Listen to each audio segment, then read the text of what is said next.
All right. Hello, everybody, and welcome back to the Old Moon Podcast, episode 5. Yet another banger. I cannot wait. I am Blue Squadron, third of his name, king of male pattern baldness entertainment, protector of Reforged, father of Basil, and mirror on the chair. Blue Squadron, the man himself. Tiltus, why don't you go ahead and just give us your intro? I'm Tiltus, the Shining Head, first of his name, commander of the casuals, lord of the Maudlets, protector of T1s, demon of D tier, and warden of the tier list. Hello. All right, and this is Jakun VT. Moving on. Do you see what it feels like? Do you see what it feels like when everyone else has an intro and you don't? You guys were ready, damn. Yeah. All right. Jakun, go ahead, give your intro. Hi, my name is Jakun VT. That's all I got. You're kidding me. Bro. I'm actually kidding me, right? You guys were so ready. We all get all this stuff ready, and Jay is literally doing the dungeon at 7:59 p.m. Gonna give me a hernia. Oh my goodness. All right, well, You're just doing a little bit of trolling, that's all. Just a little bit. That's right. All right, well, we're back for episode 5 this week, and we have some banger topics to get started with. I'm gonna throw the first one up on the board. Let's see here. All right, so let's jump right in. The evolution of pay to win in BDO. So Choice actually has a great video on this recently, but this is a very hot button subject for BDO. Many players who played 5 to 7 years ago but haven't touched the game recently like to talk about how the game is pay to win. Many players that consider BDO as their next game to play often get turned off on Reddit or social media or old YouTube videos and creators that say the game is pay to win. Oftentimes we're talking about videos that were posted years ago, or we're talking about a player that hasn't played in the last 1,200 days. We all have a few of those on our login. So let's start this subject off by looking at the game on release and explaining why people got this idea that BDO was pay to win in the first place. What aspects do you think were the biggest culprits early on in this game's history that led to this sort of pay to win reputation? Jakun, I know you have a lot to say on it, so we'll save you for last. Tiltus, why don't you go on this first? Yeah, I did not play the game on launch. That was one flaw I had. But to my understanding, there was not a lot of pay to win in the game on launch, if any. I don't believe there was any pay to win. Was the value pack even in the game at launch? I mean, okay, well, it depends on what you call pay to win exactly. Yeah, so there's pay for convenience or whatever you want to argue on that aspect. But to my understanding, there was zero pay to win, and then they announced outfits going to marketplace, and that caused the biggest stink I think I've ever seen in a video game, where there was actual protests in game of people that were very unhappy with the aspect of having any pay to win at all. Anything where a player could wail out on another player and get an advantage. So I know that caused a big strife. There was a lot of issues about that, and to this day I think if you look up is BDO pay to win, you will get a lot of things of you'll get a lot of videos, a lot of Reddit threads about how BDO is pay to win, even though I think the game stepped away from that direction as a whole. I mean, I think it's interesting. Your take on what exactly qualifies as pay to win is different than I think the rest of the player bases. But I'll get to that in a second. Jakun, yeah, what do you think? What do you think were the first and largest culprits of pay to win gameplay in BDO? So a lot of the game was so inconvenient. Like, they made the game so inconvenient for you that you felt like you had to spend money on weight, had to spend money on inventory, right? Had to spend money on all these things to make your character so like as everything like was so inconvenient, as I said before. And so I think those are the things that were like the biggest things early on, that sort of made that what's the word for it, stigma or something, right, that made people feel like they're forced to pay for these things to actually play the game. So I think, yeah, go ahead. Yeah, no, I think that Jay, I think your and I's definition of pay to win lines up a little bit more. There's like technically weight in inventory at the start of the game or pay for convenience. That was like the thing in quotation marks that it was. But the problem was silver had a weight and it was heavy. It was not light. Like all of the grind spots in the game had like 3 or 4 different drops that were all super heavy and cumbersome. Pets were not given away for free. Pets prior to contrary, but everyone thinks that pets are like, says that pets it's pay for convenient. You can't imagine grinding without pets. wrap your head around that. Like, you don't remember pressing the R key to pick up all your loot on the ground? No, I don't, because I bought 5 pets on like day 1. There's not a chance I was gonna grind without pets. So like weight was a really big deal. Inventory was a really big deal because nothing stacked in your inventory is absolutely obnoxious. So a lot of players felt like it was super pay to win because you had you're essentially what they kind of masqueraded around is pay for convenience options, but were essentially pay to win. Like you had to have these, especially like worker storage in every town was a really big one because back in the day, your worker empire made you a lot of money. Workers in town pay to win.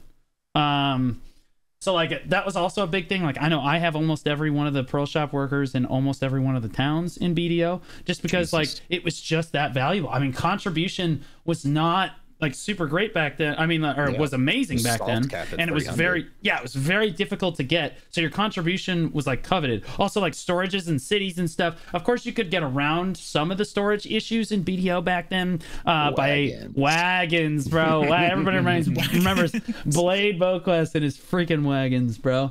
But you could store things in wagons, but even then you were limited on weight, and it was just kind of obnoxious. We fast forward a little bit, and as Stiltus said, they introduced this. Okay, now we can actually sell outfits for silver on the marketplace. And I remember, like he said, there were riots in the street. Oh yeah, literally. When everything looked like Calpheon. Yeah, like it was actually insane. There were boycotts going on for the game. People were not happy because when the game came out originally, one of the GMs was quoted as saying, that model of the game is meant for Korea. We don't plan on selling outfits in North America. And then they went back on it, and it just, oh man, it was rough. I'll be honest with you though. I think a lot of these problems, Perillabis is very sensitive to calling their game pay to win. They're believe it or not, they're extremely sensitive to it. I know because I went through their interview process, and they ask you about it in the interview process, and they get upset if you say, yeah, I think your game is pay to win. So you told them in your intervy process, you were like, yes, your game is 100% That was not the reason I didn't get hired, but it may have been the number one reason that I didn't get hired.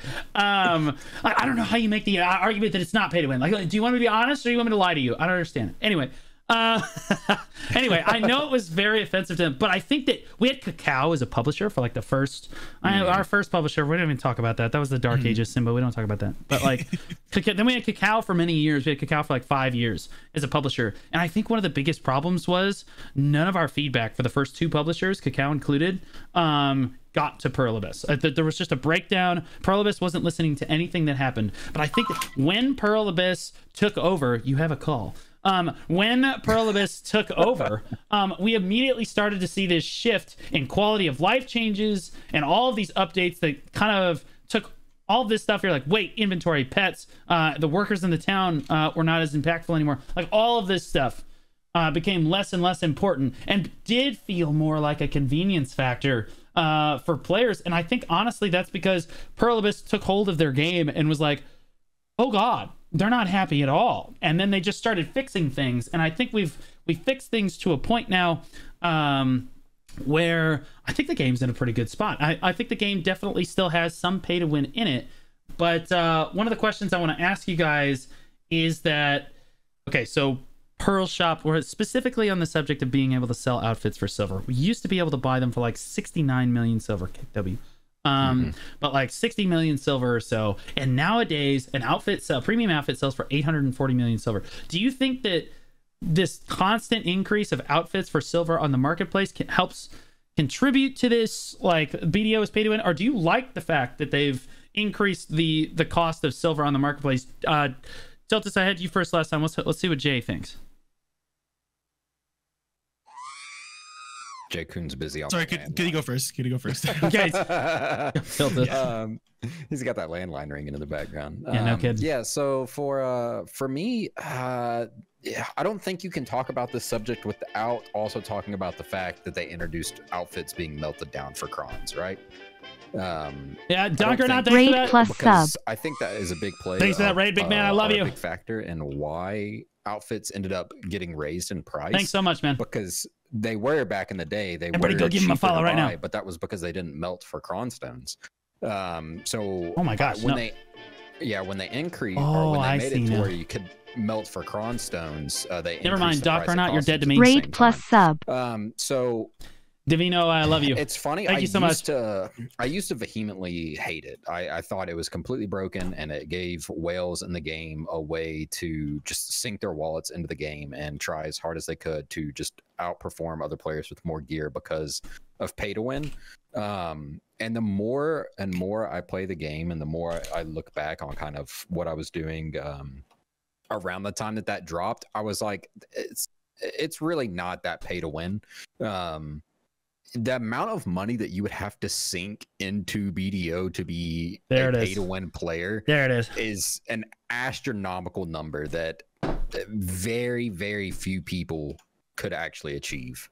And so I don't think it's as pay to win. I do think that in the game's early stages, they created a lot of problems to then turn around and sell solutions for, which was really fucking annoying. And that's probably where a lot of that stigma comes from. Excuse me. But yeah, I don't think the game is nearly as pay to win anymore. And I honestly, like, I don't mind costumes being sold at higher prices because, number one, that's how I get all my protected taps, right? When I'm cronning, I just buy my costumes off the marketplace. Get that So if crondom, somebody- baby. Yeah, if somebody wants to whale that hard and they want to sell me those costumes, I'm not going to complain about it anymore. Like, do it more, because I don't spend a lot of money on this game. I buy my monthly buffs, and that's about it. So somebody's got to do it, and I want my cron stones, so they can keep doing it. It's fine with me. Right on. Jay, what do you think about the ever increasing value for Pearl Shop items in the marketplace? Good or bad for us? I don't personally mind that it's going up, to be honest. If anything, it kind of makes it more available to free-to-play players if the prices go up. Because I feel like when it comes to selling costumes on the market, whales and free-to-play players kind of have like this symbiotic relationship, you know, where the free-to-play players want the whales to whale so that they can use their silver to buy the costumes for crons, whereas Thank God. and the whales, you know, need the free-to-play players to provide that silver for them to, you know, pay to win, essentially. And so if the prices go up, I think more whales will want to whale, and us free-to-play players can receive the costumes more, to be honest. So yeah, that's what I tell. Yeah, it's basically what I tell every player. Oh, go ahead. Well, I was gonna say that I don't think I could have ever gotten to where I was without the whales. So I'm thanking the whales. Thank you to the whales for God so that I bless. could not have to whale. That's right, bro. That's what I tell every person that comes in. It's like, this game is so pay to win. I'm like, no, you need to be thanking these people, because like at the bottom line, they have to pay for the servers, and it's not us that's paying for the server. It's not the average player who like. It's not my $30 a month. We could that's spend paying for the servers. all three of us could spend collectively thousands of hours playing the game for essentially free without any of us spending a single dime. But thank God for MasterCard and their contribution to helping making this game free to play for the rest of us. And I think that like part of the reason that they have outfits being sold for silver and it's constantly increasing is because I think the developers have in their head the line. Like that, and like the line for what is acceptable amounts of pay to win without alienating your player base, right? Because there's like, okay, we have to be able to run our servers levels of pay to win, and then there's like, okay, well, you're just money grabbing, pay to win. And early on, it did really feel like that they were money grabbing a lot, but I think that that's because they had spent billions of dollars developing this game and hadn't made anything on it, and they were very rapidly trying to make up their money's worth. And then as the quarters have gone on, as the years have passed, they've kind of gotten into the black in terms of overall profits, except for this year, as it turns out. But like they have this line in their head for how much they feel like people should be able to pay to win and how much each outfit should be worth. And I think it's basically they want one outfit to be equivalent to what is essentially about 1 hour of grinding. And that's been pretty consistent throughout all of their time as developers in the game. It's just like as the silver per hour goes up that you can make, so does the outfit price that you can sell for on the marketplace. And I think that is okay, because if you could still sell outfits for 60 million silver, no one would ever do it. There's a line where like they have to make a certain amount of money off the game somewhere, and most players are not spending thousands of dollars a month. It's a few players spending that money to kind of get them where they're at. Also, honestly, I would say that the majority of their money is actually made off of new players who come to the game. As much as the whales contribute to us, I think that like starting a seasonal and having seasonal players rotate in, because right when you spawn in, you're like, okay, I want my pets, I want my inventory, I want my weight on my main character, blah blah blah. It all feels much more convenient now, so you don't have to do it, but a lot of players still do, which is good. I think we've struck up a balance there. I didn't spend any money on this game besides for the $10 it cost me to buy the base game for the first month, 2 months that I played the game. They do give you like one pet, and I wasn't grinding for money. I was grinding for levels at the time, so I didn't really care too much about my money per hour. Oh yeah. So you could totally get a feel for the game, and I don't feel like that's a bad thing for players. And the thing with the season pass too is it's you get it backwards, right? If you go through the entire season pass and you get to the end of it and you're like, I like this game, I'll drop the money for the season pass, then you get all of the rewards for that season pass, even if you did not collect them as you were going through, which I think is a good thing as well. It helps players know that, hey, I want to actually invest my time and money into playing this game. So low barrier to entry is also really nice for new players. Yeah, when I started 7 years ago, I also didn't spend a lot of money on the game. If you subtract off the first $2,000 that I spent on the game, you set that money aside, and I really didn't spend anything. Blue, no. I've spent less and less over the years, but like consistently month to month. But I'll be honest with you, I actually don't mind spending the amount that I do on the game. I don't spend a very crazy amount anymore. I'm definitely down to like my total average. Like I did my average the other day. I did the unthinkable. I went and looked at how much money total I had spent on the game, and then calculated per month how much per month that I had spent on BDO to this point. And it's been declining consistently for the last 2 years, but we're still at like $80 a month. Which that's honestly mine bad. before I stopped spending money and playing the game is hard. Mine was kind of around that. I think it was like $60 a month. And the way I justified it was like, hey, this is the only game I play, and it's like buying one new video game a month. So right. If you don't have a main game and you buy a video game once a month, you've paid your month to BDO basically. So that's right.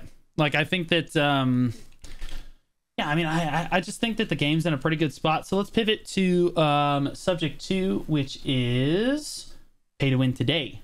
Do we feel like the game is pay to win today? I know Tiltus, you already touched on this a little bit, so I'll let Jakun touch on it. Jakun, do you feel like the game is pay to win today? Is it overbearing at all, or do you feel like we finally struck up this balance? It's definitely not pay to win at all. Where do you feel? Where do you feel like we are?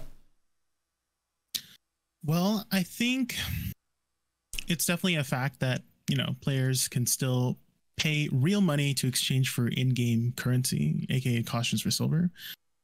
But it's so unrealistic for like the average BDO player. The majority of the player base will not be able to do that kind of pay to winning. Like, to put in perspective, let's say someone's trying to pay to win a Pen Black Star. It's about 150 billion on the market, right? And if you calculate the cost of a costume, which is about $25-30 for one costume on average, that's 840 million silver. So I already did the math. It was about 5,500 USD to pay to win a single Pen Black Star. Now you could just be a Tuvala Timmy, tap it on your hammer with the 150 star I get from the Calpheon ball. So So I don't understand. I think You just it's succeed. You know what I mean? Like I don't understand what you guys are talking about. It's that easy. It's 50-50. Yeah. 100%. So I think just in technical terms, it is pay to win, but it's just it's not really pay to win, like in the other sense, is my opinion. It's an acceptable level of pay to win. You know, I guess so. Yeah. You don't feel like it's turning off players anymore that come to try to play our game? No, I don't think so. Because I think when you see pay to win, right, you think of, oh, that person is going to be stronger than me, et cetera. But most likely, it's not going to be an issue. So let's say you do a counter someone who's pay to win their gear, right? I think the game is in a state where, you know, at least the majority of the PvP content is gear capped anyways, you know, tier 1 to 3 node wars, AOS, cap sieges.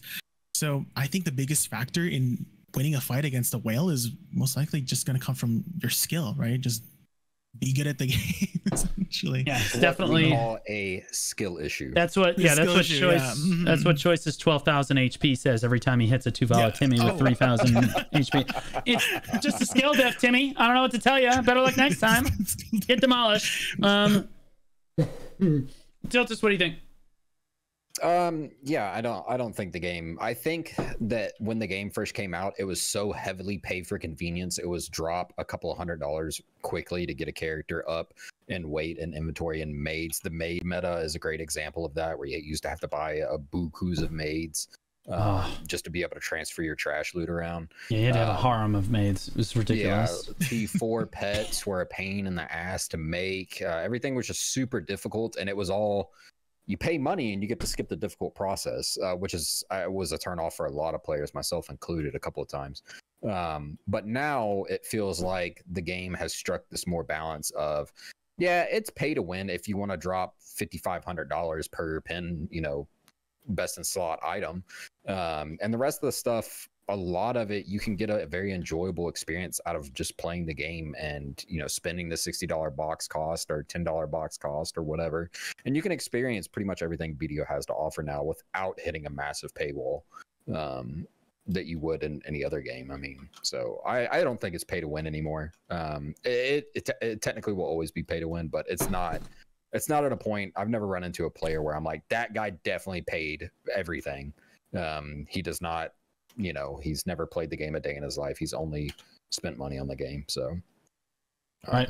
No, I think that I think, like Jake said, I think it's not really an argument to say the game is not pay to win at all. But I'm gonna be real with you. The average consumer for video games just wants everything for fucking free, bro.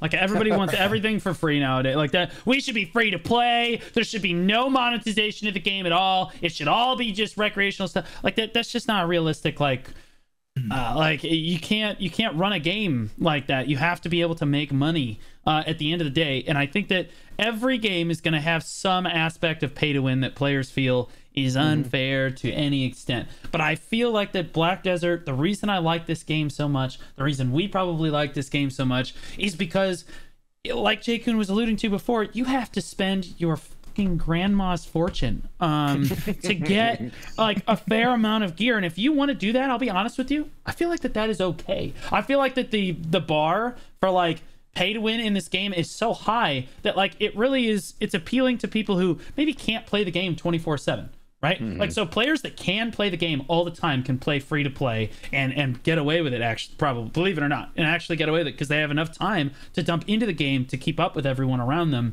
and like stay ahead of the gear curve and stuff like that. But the people, let's say that like a doctor or something just wanted to blow off steam in his free time, but he doesn't have a crazy amount of free time to play BDO, but he wants to still play at the highest level. He can still do that.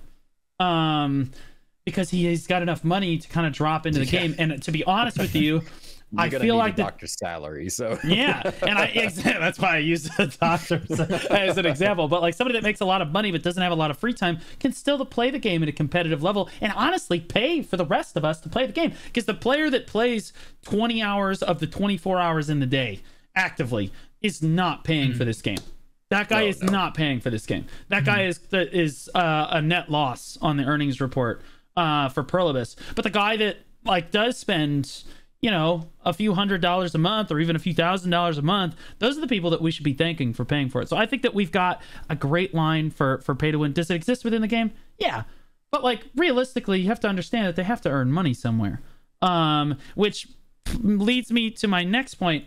They released this quarterly earnings report for BDO, or like this year-end quarterly earnings report for BDO, and I took a look at it. I actually brought it to the business department at school where I work, and was like, please explain the numbers to me. I'm like Kevin, bro. I don't like Kevin from The Office. I have no idea what's going on.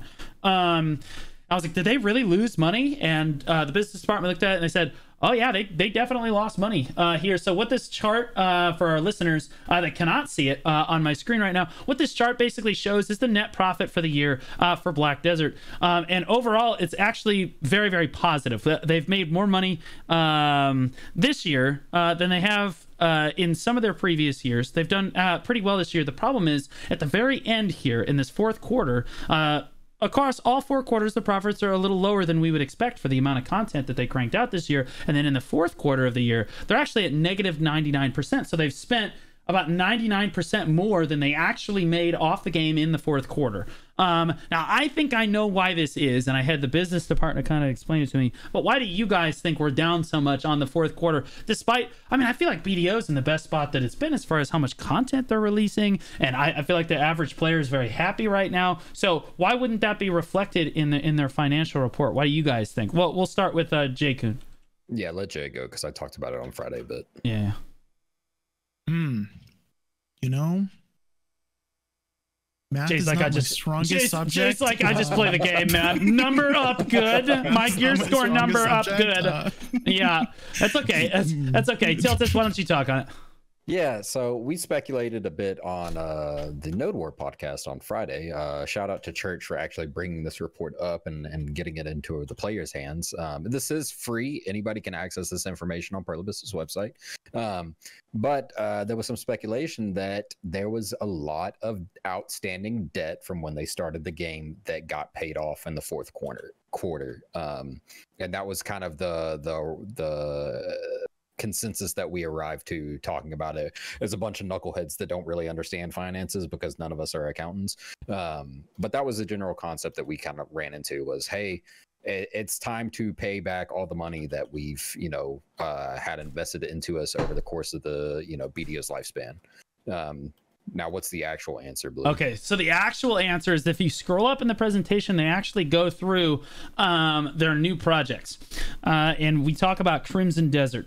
Okay, so when they talk about the net earnings, they talk about how much the money they've made off their games. Now, when you're developing a new game, in this case, they're developing Crimson Desert, you make $0 off of that asset until it launches, right? It's just a full sink of money until you actually get it to live. So what the business department had essentially told me is, one, they could be paying off old debt, but that's less likely considering how old the game is now. They've probably and how much money they've been looking at per quarter to this point. They've probably paid off most if not all of that to this point. They're probably dumping it all. That looks like a huge development project that they're dumping money into, and I have to think that this is Crimson Desert that they're looking at and developing in the future. So I would not get too scared of this looking to the future here, as I think that, like, yes, negative 99% on the profit loss looks scary, but I think that, again, I think that the game looks really, really good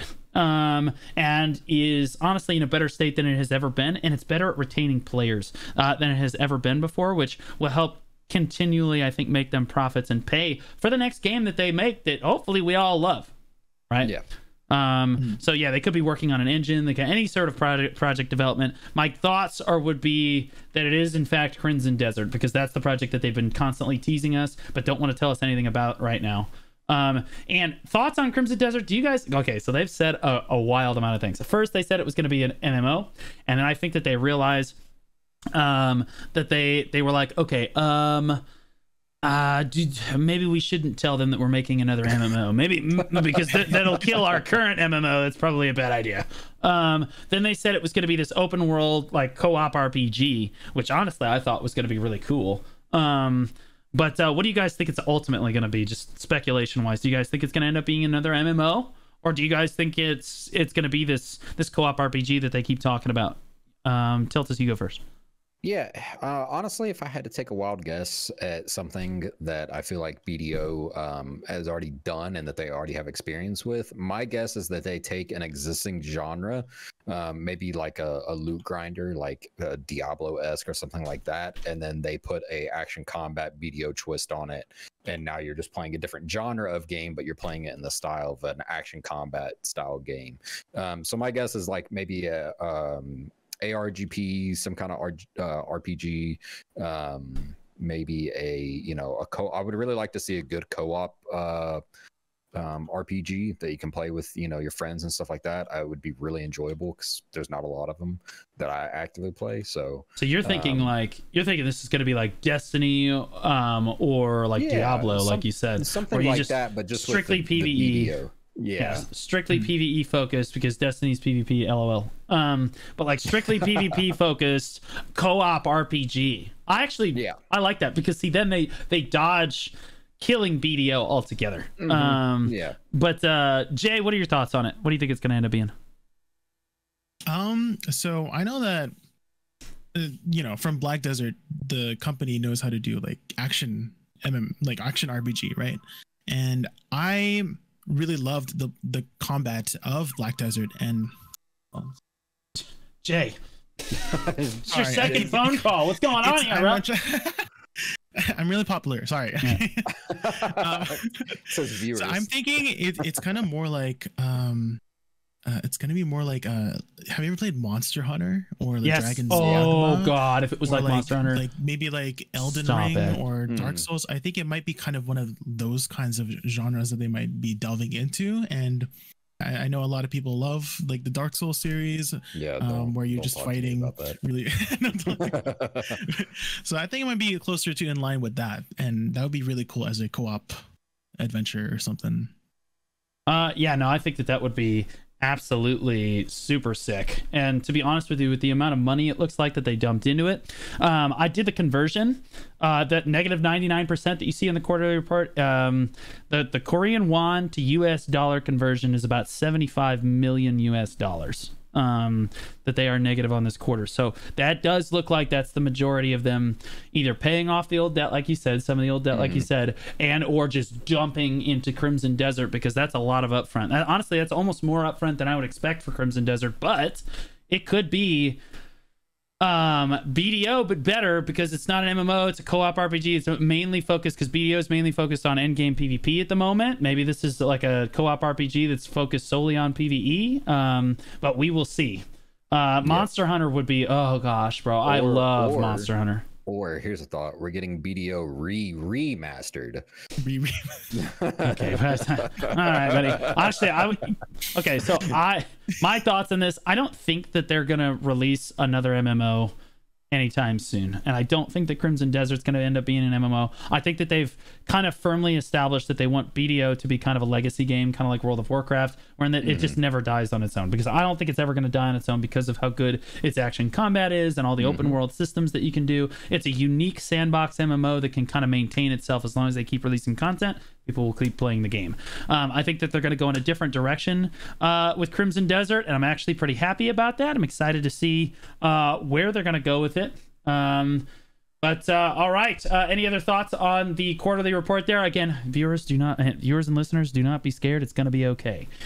Just because they lost money does not mean the company is doing poorly. All right. So I want to transition us over to guild missions. Because that's going to transition us into our next topic here. Tiltus, it's your topic, so I will let you kind of talk on it. What do you think is the state of guild missions right now? It's dog water. It's horrible. So guild missions right now are, we've touched on this before in previous podcasts, but guild missions right now really feel like a way for one guy in your guild to grind out all the materials that you need to run guild bosses. It's not very enjoyable content. It's not very unique. Some of it, the life skilling stuff, I literally collected a bottled water gathering life skill mission earlier today because somebody had left it on a server. It's not interactive content. There's nothing crazy about it that makes you want to do guild missions outside of the guild bosses. So I think it needs a good overhaul. And I've seen a ton of really good player suggestions about what that would look like, but it's bad right now. It needs overhaul badly. Yeah, Jay-kun, do you ever do guild missions? You're a BDE. You're a BDE player, so do you ever do guild missions? Whenever I see a cooking mission on and I'm just happen to be cooking, I might as well take the witch's delicacy one, or if I'm doing alchemy, I might as well take the mysterious catalyst one. But that's the only time I ever really do guild missions. Yeah, my biggest problem with guild missions is they're not guild missions, they're you missions. I think that guild missions are fantastic. Like, so when the game first came out, believe it or not, people used to go help each other with guild missions. You'd have like five people party up, you would go to mains and just knock it out. But like over time, the system's kind of fallen out of favor, and nowadays what a guild mission really means is, okay, I need this pop solo for me. No one's working together on guild missions. In fact, you're almost insulted if you pop a sea monster hunting mission and someone kills a sea monster. You're like, bitch, get the hell out of here. These are my silver, my silver. You know what I mean? Like, get out of here.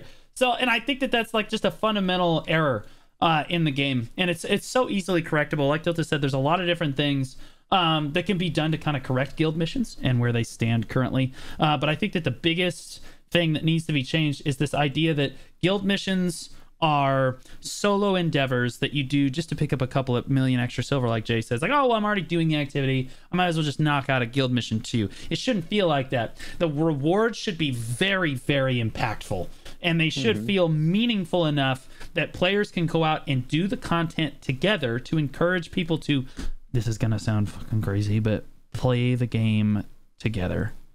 How dare you I know. Suggest that in I know. My MMO. Right, yeah. Absolutely insane that I would think that this massive multiplayer online game would actually, in fact, be multiplayer. But yeah, I think that guild missions absolutely need a big overhaul, and it's not just the system itself. They've done a couple updates here and there to the guild system. So like, I'm not sure why guild missions still refresh every 10 minutes in this whole system here, but like they made it a little bit easier to pop missions across servers and stuff like this, but it's still very difficult to kind of hunt down the mission. Even if you want to do guild missions, it's tough to hunt down the ones that you want. The life scaling ones are a complete joke. The trading ones, LOL.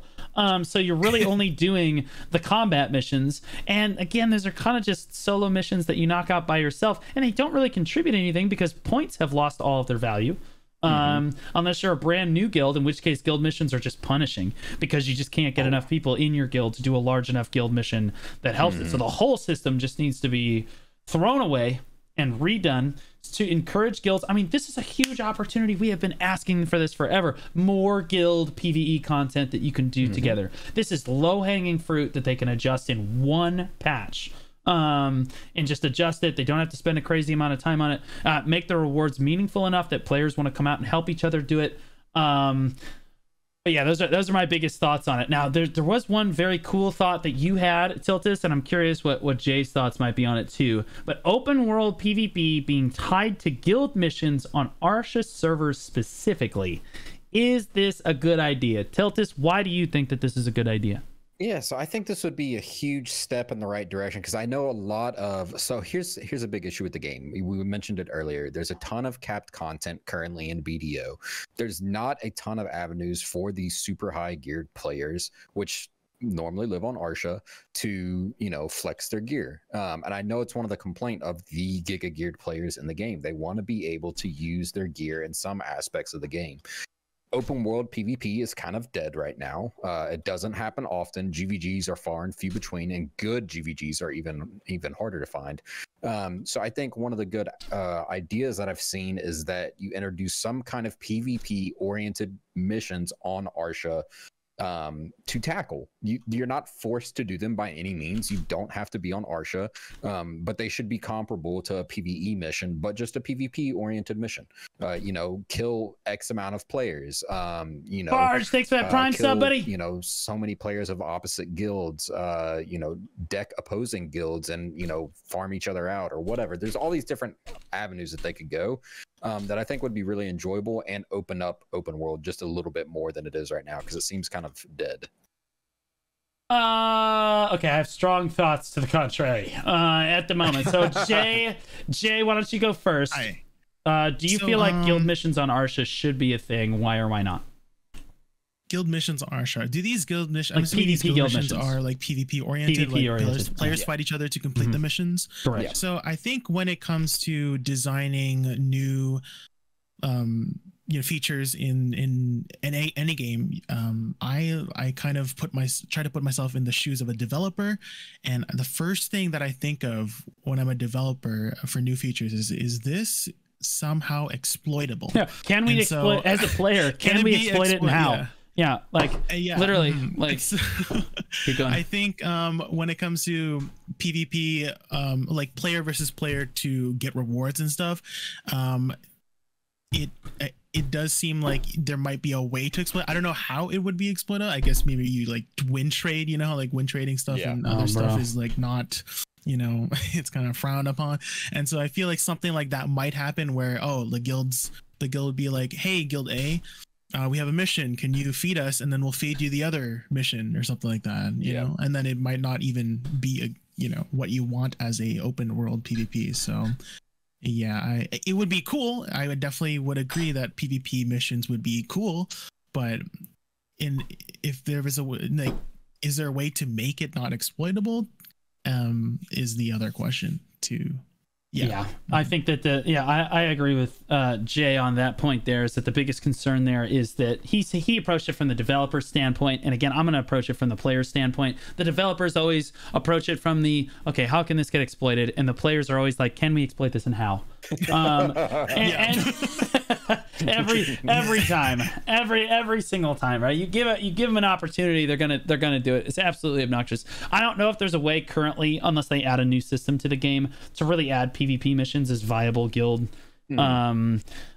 guild bosses on Arsha. But the biggest thing that I had a problem with is open world PvP was dead to a point, and then as of the last 2 weeks or so, we've seen a big resurgence in open world PvP for a certain few guilds. But the first thing I wanted to, because this is going to kind of transition us into our next topic here, the first thing I want to touch on is I want to explain how this it's like a tidal wave of players throughout the PvP scene. So you end up with at the start of every season, it always starts at the start of every season with the T1 scene. So you have all these new players come in, and it's a huge tidal wave that loses momentum as it kind of washes through the scene, as it injects new players into the scene.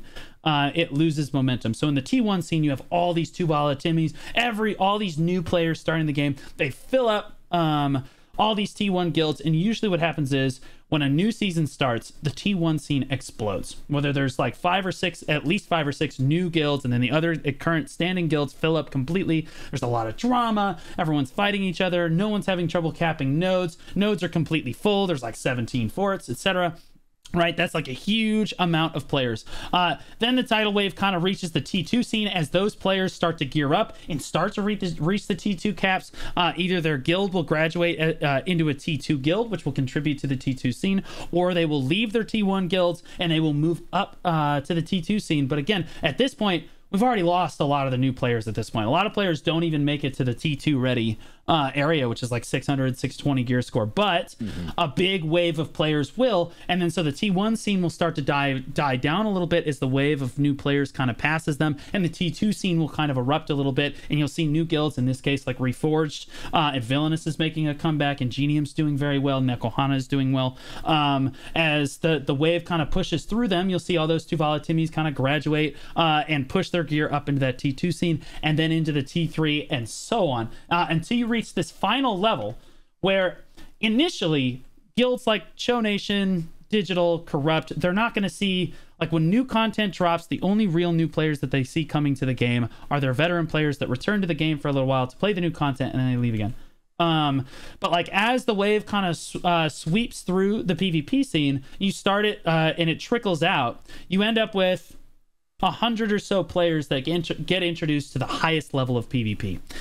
And now we've reached this Chonation versus Digital arc that is going on like the last week and a half or so, where you said that open world PvP is dead, but I would say that for at least two guilds on the server, it's never felt more alive for guilds like Chonation and Digital. I mean, we have reports of GvGs that have Digital pulling numbers over 100 people and Chonation pulling over 110.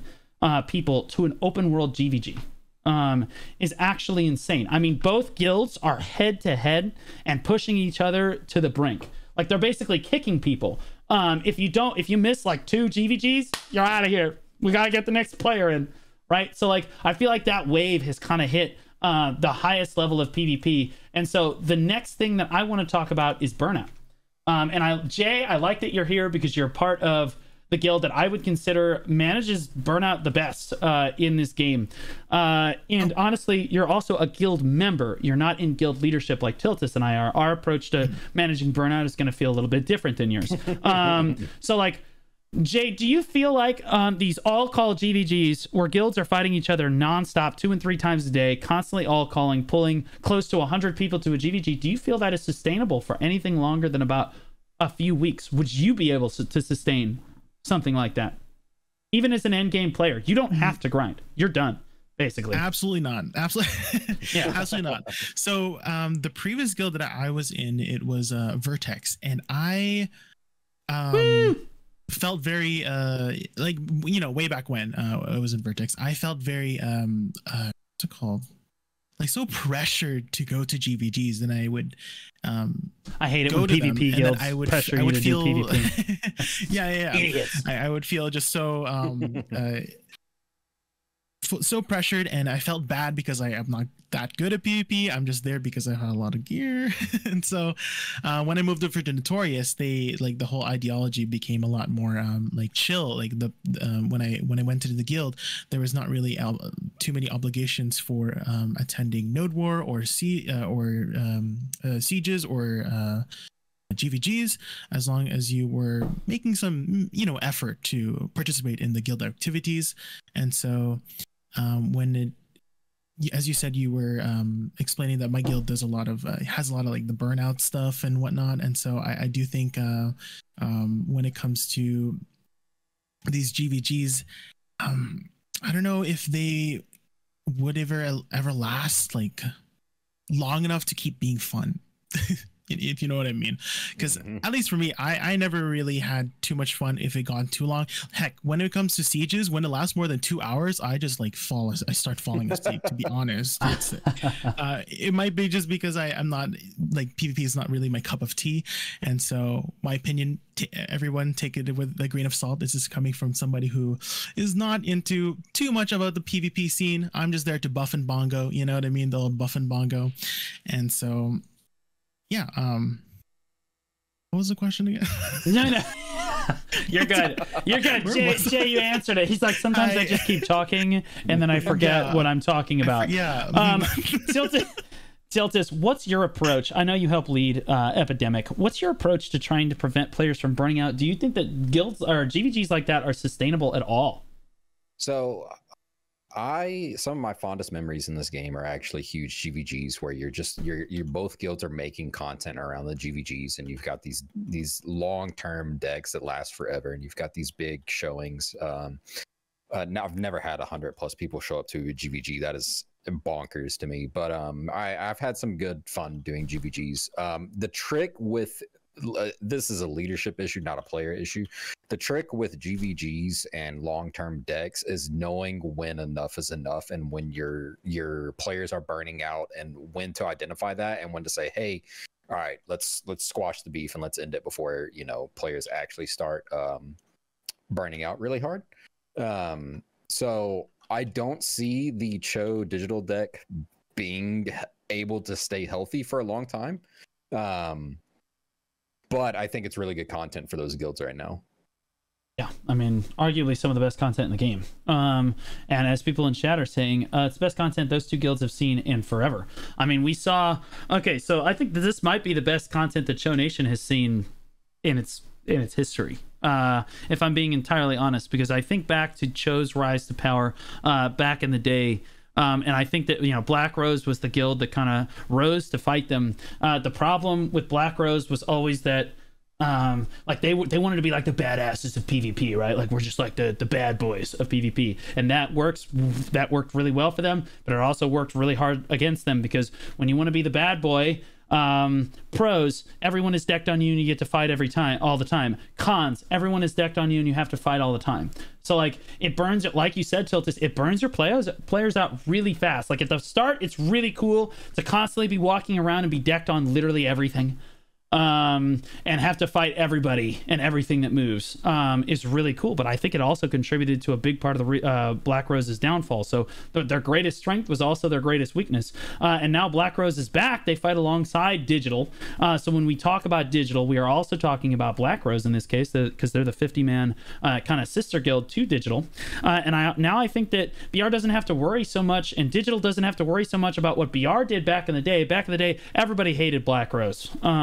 Like Vertex, it was just cool to hate them, you know, like at Vertex, Barcode, all the little guilds, everybody hated BR and they liked it that way. And it worked for them in most ways, like I said, but it was also a big part of the reason why the guild ended up going downhill after a while. But now you're in a position where I don't think everybody hates Digital. And I think that the fight is primarily focused. You don't have Vertex constantly showing up to GvGs to sidebar you. You know, you don't have Barcode showing up to GvGs to sidebar you. The focus is entirely on, can we push for number one? Can we get there? And so I think that Digital has a much better shot at actually reaching Cho in this number two for number one struggle. You have a lot of the same elements you had for BR when BR was pushing for number one back in the day. You had Big Sasha basically as like their iconic shot caller, the one that like everybody flocked to and was considered like one of the most entertaining, fun callers to play with in the whole game, kind of leading the guild. And that guy, he was just an amazing face, and he was an inspiration for so many players, myself included. Yes, sir. But I would say that Digital mimics that in Loads, but Loads is, I don't even think it's arguably at this point. I think he's the best mind that is actually playing this game for large-scale PvP currently. I think he's the GOAT of all GOATs when it comes to shot calling. This man is like the innovator. He's the top of the line. He's the one leading Digital. He's the best shot caller in the game, and people rally behind him. So you have a lot of the qualities that Sasha had, except that Loads is actually a good caller. Look, I thought Sasha was a great caller, but also his macro and like his mind for being able to play the game, like his open field was phenomenal, but he lacked in terms of overall macro. Loads is like Loads' strong point is macro, and he still maintains the ability to motivate his players in the open field and actually pull a W. Like I've seen Digital versus Chonation 1v1s in Node Wars where Digi has gotten Cho, there's no other fort on the node, and Digi will get Cho down to 10%. And then unironically, Cho just turns around and just slaps him straight off the node. But it is getting closer, and I think it's really cool to see two guilds that are so focused on fighting each other that they're willing to pull 100 people to a GvG, and it matters that much to them, because I don't think either guild has seen content this good in all of the years that we've played the game. And as somebody that's third partying it and just watching this happen, it's really cool to see the top end of our game, like the top players of our game, the masters of PvP, like clashing that hard and that frequently. I think it speaks to the health of the overall game right now. I think that Digi looks really solid. I think Cho is definitely still on top right now, but Digi I think is gaining on him, and it looks really cool. Is it sustainable? I don't think so. As I said, I think that the tidal wave of players that kind of cascades through the game when a new season starts or when a new expansion drops, I think we're reaching the end of that tidal wave. And so Cho and Digi are kind of getting an upsurge of players right now. But like to be able to cycle players as fast as you need to cycle them for pulling every single member of your guild essentially to every single GvG every single day. I mean, you're going to be burning through players faster than candles burn through wax. There's no way around it. So like that's only sustainable for so long, and there's only so many high-end players in the game. So I do think that it will die down after a while, but I think it highlights just how close our top guilds are and just how cool PvP can look in the open world. Although most of the rest of the open world in the game, Tiltus, I would agree with you, is kind of dead right now. Those two guilds are killing it because they are riding the wave. I think another good thing for them too is that there's a clear objective, right? One of those guilds is going to be number one, and you know Digi is chasing it and Cho's got it. So there's a clear desire for new players to look at those two guilds and be our newer players, our players new to Siege or whatever. They want to look at those guilds and they want to go, I want to join that guild because they're the best, or they're trying to be the best. And that gives a lot of credence to those guilds as well. Right. Right. So, I mean, I think that in terms of overall burnout, I think we're going to see. I think they're going to burn to a crisp. I don't think it's sustainable. Like I said, J-Kun, you never actually said the name of your guild. J-Kun is in Notorious. Yes. Notorious and Clash are in the Apocalypse Alliance, and I actually think if we pivot just a little bit, that APOC is one of the guilds that has really mastered like how and when to come PvP, how to manage burnout in the game. They're like a perfect example of how to manage burnout within the game. J-Kun, how many GvGs have you been pinged for in the last month? Pinged for in the last month? Oh. That I went to or just pinged for? Yeah, how many have you been pinged for? Is it less than 5? Probably. Yeah. Is it 0? No, they definitely pinged for GvGs. I just don't know how many. Okay, so we'll go with 5. Here. We'll go with 5 in the last month. And I think that that's a reasonable number for GvGs because, as Steltis alluded to, GvGs are kind of like the #1 factor that you look to when you talk about burnout and BDO.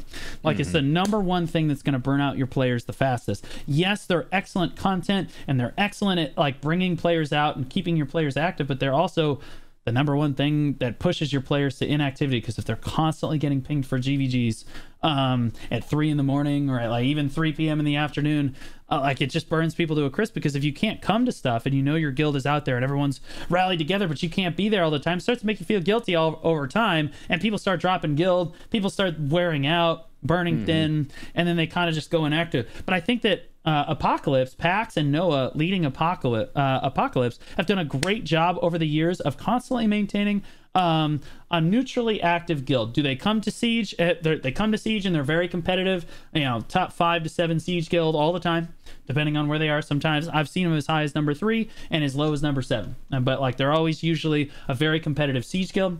Whenever they come out to Node War, they really show up with a lot of numbers and the boys are there. And when they come out to open world, they come out to play the game. But in the absence of those things, Pax and Noah seem to understand, like the leaders of Apocalypse seem to understand when it's acceptable to constantly be pinging for GvGs, when it's acceptable to constantly be pinging, hey, we need to go to Node War tonight, or hey, like they don't feel like they need to go to Siege every week, which is kind of crazy for a high-end Siege guild. Most players in a high-end Siege guild, they expect Siege every single week. But APOC doesn't necessarily do Siege. They only do Siege when it is going to be a good fight, and by good fight I mean it's going to benefit them, which is good. And I think they've kind of mastered it. So Jay, I'm glad you were here to kind of touch on it and give us an insight into how many GvGs Noto is actually pinging for over the course of the month, because I know that BR and Cho are pinging like 3 a day, and you're getting like 5 a month. You know what I mean? So like, I just think that that's really cool. To see our top end come to life like that, but I am a little concerned that they're burning our top end players to a crisp. Now, okay, theoretical question. What if, so we don't think that this is sustainable beyond a few weeks in terms of overall PvP level. What if the expansion drops in 2 weeks? It's not going to, but what if the expansion were to drop in 2 weeks? Do you think that all of those players keep playing the game and that the good times keep rolling and everyone comes out to GvG, and then it's not just Digi and Cho, it's Corrupt, it's Barcode, it's Reforce, it's Epi? Is everybody coming out because the new expansion has come out and then everybody's just a clown fiesta of open world PvP? Or do you think that everyone would be too burnt if it comes out in 2 weeks? Do you think everyone's just going to be too burnt? Tiltus, go first. I think it's gonna, okay, if that were to happen, my theory is that you'd have this sudden rotating roster of players where the players that are burnt out would quit. You'd go through this period of everybody's got to recruit, there's mass recruiting going on, everybody's struggling to find a couple more players to fill the roster out, and as those players are burning out, then the players that burnt out at the beginning of the expansion are coming back. They're like, hey, I'm ready to play the game now. So you're getting this kind of rotating roster, because that's what already happens. Right. So that's what I would imagine would happen if the expansion were to drop in 2 weeks. I think there'd be a lot of players that quit anyways because they're tired of playing the game, and you'd pick up a lot of players that are eager to play the game. So Yeah. Jakun, do you feel like GVGs would increase? I mean, like, Yeah, I know. Yeah. Go ahead. So when you, if you've ever looked at the new content in Korea, I spoiled myself heavily, but it is time gated stuff. So once you do your weekly clears, right, then you're kind of done with that region, and then you're back to doing some other stuff like grinding and doing life skills and whatnot. But because of the new expansion, you know, that surgence of players are coming in, they're doing their weekly. They're done with the weekly, and what else do they got to do? Then there's going to be some GVGs probably. So I think there's going to be a big surgence of players doing some GVGs because of the new expansion, if it does come in 2 weeks, and probably going to be the same thing when it does come out in however long, 4 to 6 months maybe. Yeah, I think that so like the reason I touched on this, I agree. I think that it would just, the good times would just keep rolling. I think that it would just get even better. I think that you'd have Corrupt and Barcode jump into the fray. And I think that you would have, like, because everyone's going to want to be pushing the new expansion. Everyone's going to be super active because of the new expansion. More players playing the game means more players competing for resources. Even though that, like, the new content is instance, like Jakun said, the only thing, everyone's basically hard capped in those end game guild. It's not like Barcode's gear score is below like 730, right? So like everyone is going to come out to GVG because they want to play their game, but they're gated on the content that they really want to do. I think it would just keep getting better and better. So I think that the only way that this content is sustainable for those top two guilds, as we see that push for number one, is if we get the expansion, we get some sort of big new content, which again, I don't think is going to happen. So I think this kind of dies down a little bit. And then I think we see another big resurgence with the new content or the release of Awakening, Megu, and Wusa, which is probably the most likely to come. Now, pivoting a little bit off that, but not too much, is so I've seen at these GVGs that people are starting to run, and this is going to sound crazy for all the experienced players in the chat. You know what these are: food buff rotations. Now, for like the last 4 years since the Oasis event, like 3 or 4 years, it's been cron meal is king. Everyone just runs the exquisite cron meal. Everyone just runs the simple cron meal. Everyone runs seafood cron meal. That's just how it goes. You don't do anything like that. But nowadays we're seeing these high-end players. First we saw elixir rotations, right? And everyone started running elixir rotations in T1s, T2s, and all this cap content and stuff. But now we're starting to see people go, okay, well maybe I can run these food rotations too. So Jakun, well, I want your PvE take first. Are you still running a cron meal in PvE? Are you lazy? PvE, or you looked at 100%. these? Yeah, Okay, I'm still running cron meals in PvE for sure. Okay. Have you looked at now I know you're shy, so in PvP, like an uncapped PvP, are you considering running food rotations? So at least in capped, I would maybe it would be a lot more you know, you can stack more HP if you were to run different food rotations, right?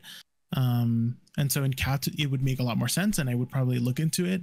I haven't been, because I am, like as you said, kind of lazy, and cron meal's kind of like that for that lazy person. You get the all-in-one, all-encompassing buffs.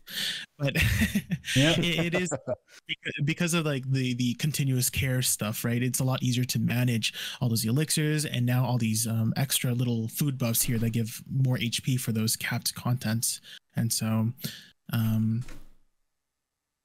okay. Yeah. So Tiltis, are you just exclusively you sound, Tiltis, don't take this the wrong way, but you sound like you're a cron meal user. I am for sure a cron meal user. Yeah, that's what I figured. Yeah, that's what I figured. Go ahead. Can you explain what the food buff rotation is and why it's better than the cron meal? Okay, so there's a few different food buffs that you can run. So currently the exquisite cron meal, I will list off the buffs for our listeners. Is the exquisite cron meal in PvP gives all AP plus 8, all accuracy plus 15, attack cast speed plus 2, movement speed plus 2, critical hit plus 2, all evasion plus 15, max HP plus 150, max stamina plus 200, back attack damage plus 5%, critical hit damage plus 5%, all resistance plus 4%, and ignore all resist plus 4%. So the idea behind the cron meal initially in this game was basically to be an option for players that were lazy and did not want to have to pop a food rotation all the time. For the players that could not constantly be online to pop their food rotation, the exquisite cron meal was kind of the option, the go-to. Then the Oasis event came out. And then you had 1 silver cron meals, and it was just way better because you didn't have to spend your life savings running a food buff. But nowadays you have things, I'm seeing more and more players run things, and there's always the same few meals are in everything. The Kama Sylvia meal offers you 150 HP, 200 stamina, and 5% back attack damage. Basically everyone that runs a food rotation runs at least the Kama Sylvia meal. Okay, one of the old ones that that I see people run intermittently as the Knight's combat rations. Now that's probably going to be a throwback to some of our listeners. Yeah, the Knight's combat rations gives all AP plus 5, extra human damage plus 5, and all damage reduction plus 5. So there's a lot of stats there that you're not going to get in your cron meal. One of the big ones that I think is overlooked nowadays, if I can find it, is the Odalita meal. Maybe I have to just type in OD. Yeah, you know what? I'll type in meal. There we go. Bro, there's so many of these. With these new expansions, they always come out with a new meal. There it is. There's an apostrophe in it. So the Odalita meal is really big. And the reason, J-Kun, that I asked you is that typically you see food buff rotations in like the DP meme players or the players that are really looking for defensive stats, because things like the special Odalita meal give all damage reduction plus 5, special attack evasion rate 5%, and damage from monsters minus 5%. Now that doesn't matter so much in capped content, as you can usually reach the special attack evasion rate pretty reasonably with the Garmoths and or the Jin spec evasions. But like in uncapped content, the special OD meal I think is kind of like a really, really big go-to. Another big one that people love to run is the King of Jungle Hamburg. People love the King of Jungle Hamburg because it gives you ignore all resist plus 3%, which is amazing in PvP, and it gives critical hit damage plus 5%. It also has a cooldown duration of 150 minutes. What I find interesting or annoying, honestly, what I find annoying about their meal system currently, and I think the reason that a lot of people don't use meal rotations and just use the cron meal is because it's so confusing. If you use a normal Valencia meal, the duration on the Valencia meal, it lasts for 120 minutes, meaning that, and so the cooldown is 30 minutes. So that means in 30-minute increments, you could pop 30, 60, 90, 120. You could pop 4 meals. You could potentially run a food rotation of 4 meals. But if you pop a special Valencia meal, its duration is actually 150 minutes. So you can get 5 meals in that meal rotation if you're using the special version of the Valencia meal. But it's not like that for everything. It is like that for the Medaya meal. It's not like that for the Medaya meal, for example. The Medaya meal, like the normal Medaya meal, has a duration of 90 minutes, so you can only run 3 meals with it. It's useless. And then the special Medaya meal is 120 minutes. That's also useless. You really are looking for those 150-minute meals. The Kama Sylvia meal is another 150-minute meal. The King of Jungle Hamburg is a 150-minute meal. But like in the OD meal, though, for example, is another 120-minute meal. So the ones that you really want only last for 120 minutes, which means you're missing out on one potential food buff. Because you'd like to potentially run a food buff of 5, but you're limited. If you want to run the 5 food buff, you really have to run the same 5 foods because you can't fit the really good ones that you want in there. It's kind of frustrating. So I think that they need to, if they want people to actually use anything other than the cron meal consistently, I think they need to change these minutes. Things are so confusing. Some of the buffs last 90 minutes, others last 120. Cron meals last 120. Like the Ailton meal only lasts 90. Some of them last 120. Some last 150. Standardize everything for us so that we can actually pick and choose which buffs that we want and when we want to run them. One thing that I forgot. One thing I forgot is the Margoria seafood meal. That's an amazing one that people go to. Critical hit plus 2, max HP plus 100, movement speed plus 2, and weight limit plus 50 LT. One thing I think that people that go to a food rotation, my biggest concern when I go to a food rotation is that I'm not going to have plus 5 crit, that I'm not going to have plus 5 move speed, and that I'm not going to have plus 5 attack cast speed. Is really frustrating, and so it's actually kind of difficult to get that with a food rotation unless you're running something like the Margoria seafood, which is annoying. But if you're running in the food rotation, you're also probably running an elixir rotation, and the elixirs should cover that for you. The elixirs in your outfit. So which of these would you guys run if you were going to pick 4 that you were going to run? in uncapped PvP, Tiltus, would you be running like the standard Knights combat rations? Yeah. Margoria seafood reel. Yeah. Margoria, Knights, Kama meal, Valencia, and jungle Kama, hamburg. Yeah. Yeah. Okay, so not even the jungle hamburg. You're not. So you're running jungle hamburg, Valencia, Magoria, and Kama would be the 4 that I would run. Okay, yeah, the Valencia meal is actually something we didn't touch on. The stats on the Valencia meal are ignore all resist 4%, which is crazy good. All resistance plus 4%, all evasion plus 10, and damage from monsters minus 6%. It's a really good meal, no doubting it, but I don't know if it's better than some of the other ones that you're going to need.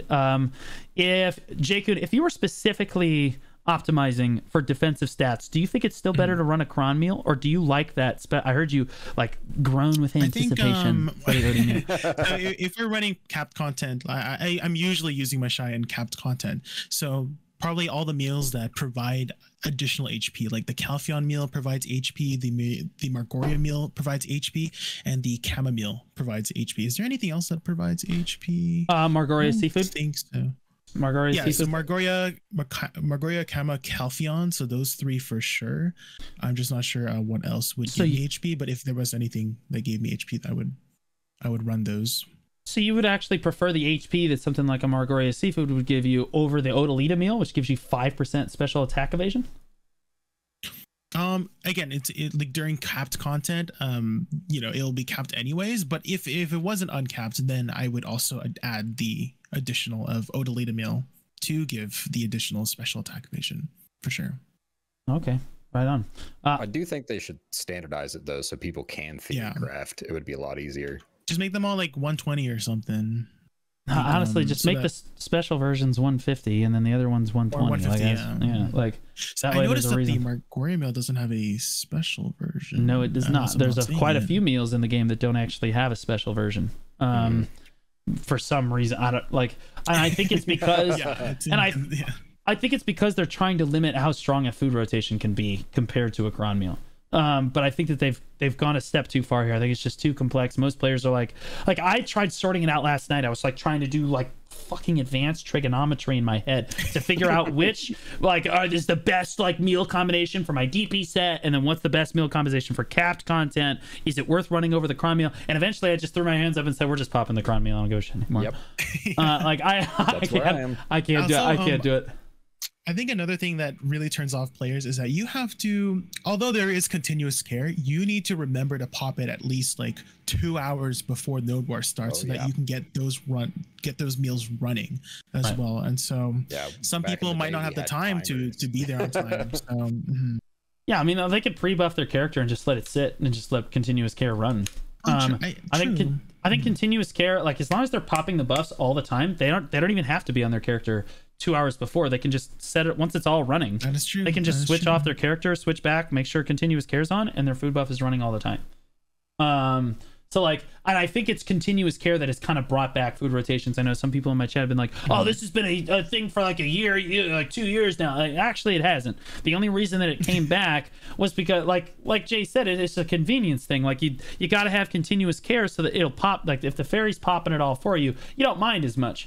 But like having to set up and be on your character hours before Node War starts, and constantly remember, like you have like a timer on, so like you're making dinner. Oh, I gotta go back and pop my Balanos meal or whatever it is. Obviously not Balanos meal, but it's a bad example. But like, I gotta go back and pop my Valencia meal now. You know, like that's frustrating. Tabbing out of a league game to pop a meal. Bro, no, like I can't do it. I'm not waking up in the middle of the night to pop a meal. Like I know that people got super sweaty about bartering back in the day, and they had like Chris Polly said he had like a timer that he would just like, he's waking up at like 3 in the morning. He's like, okay, I got to get to the computer. I got to do my barters. I'm like, there's not a chance, bro. He can have the Evan Ruth first. I don't care.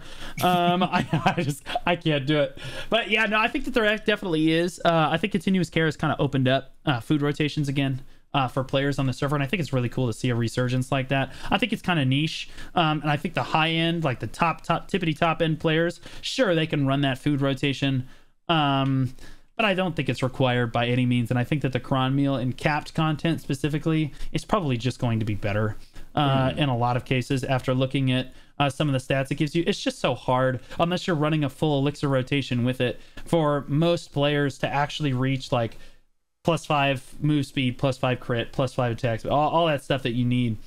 It's just very difficult to reach that without running the cron meals. So I'd like to see them honestly add those kind of menial stats. I'd like to see them add it, like just kind of buff the other meals a little bit. Add it on to like the Valencia meal. Add it on to the Medaya, or like more to the Medaya meal, or more to the Margoria seafood meal, so that we can reach that stuff without straining so much. But I digress. Okay, we're gonna move on to our next topic here, which is J-Kun. I know you wanted to discuss Alchemy Stones. Alchemy Stones. Okay, so on the subject of really high-end gear is Alchemy Stones. Many late-game players try to trade their Vel's Heart out for splendid Alchemy Stones of Destruction over their Vel's Heart. Do you feel Alchemy Stone? Well, here, you know what? Let me read the splendid. Let me read the splendid stats over the Vels. So the splendid Alchemy Stone of Destruction is giving you all AP plus 13, all accuracy plus 14, ignore all resistance plus 8%, attack speed plus 8%, cast speed plus 8%. And this is contrasted with Vel's Heart, which is only giving you 8 AP, 10 accuracy, ignore all resist 5%, and attack cast speed 5%. So it does look like it does have the better stats. Plus you can upgrade it with the super stones, or whatever we call them now. I forget what the upgrade stones are called, but you know, you can add the DP and stuff to it. You can put that on a splendid Alchemy Stone. But do you feel Alchemy Stones and like the Alchemy Stone system is in a good spot currently, or are we too reliant on Vels for too long, Jay? Well, I think the idea with Vels initially was to give players that like that Alchemy Stone that they don't have to worry about forever. But the system they have for the Splendids and Shining, just like the abysmal rates of acquiring them for the stats that they do give, I do think the biggest difference it's between the Splendids and the Vels is the additional attack speed, right? It's 3% additional attack speed, and considering people are running both Akrods and Aluguses for the 4% attack speed, it's like attack speed is just so important for any class really, and so that 3% is just so attack cast speed is damage. We don't even talk about the shiny one, because that one, I was talking with Ice earlier about how what the calculated cost for making a shiny Alchemy Stone is, and it's between 4.6 to 8.6 trillion silver to make a shining Alchemy Stone. Ooh. If you bought your previous Alchemy Stone at either polished or sharp, and so it's just they're just biohack. Yeah, the PayPal's in your inventory. Get to work, buddy. Yeah.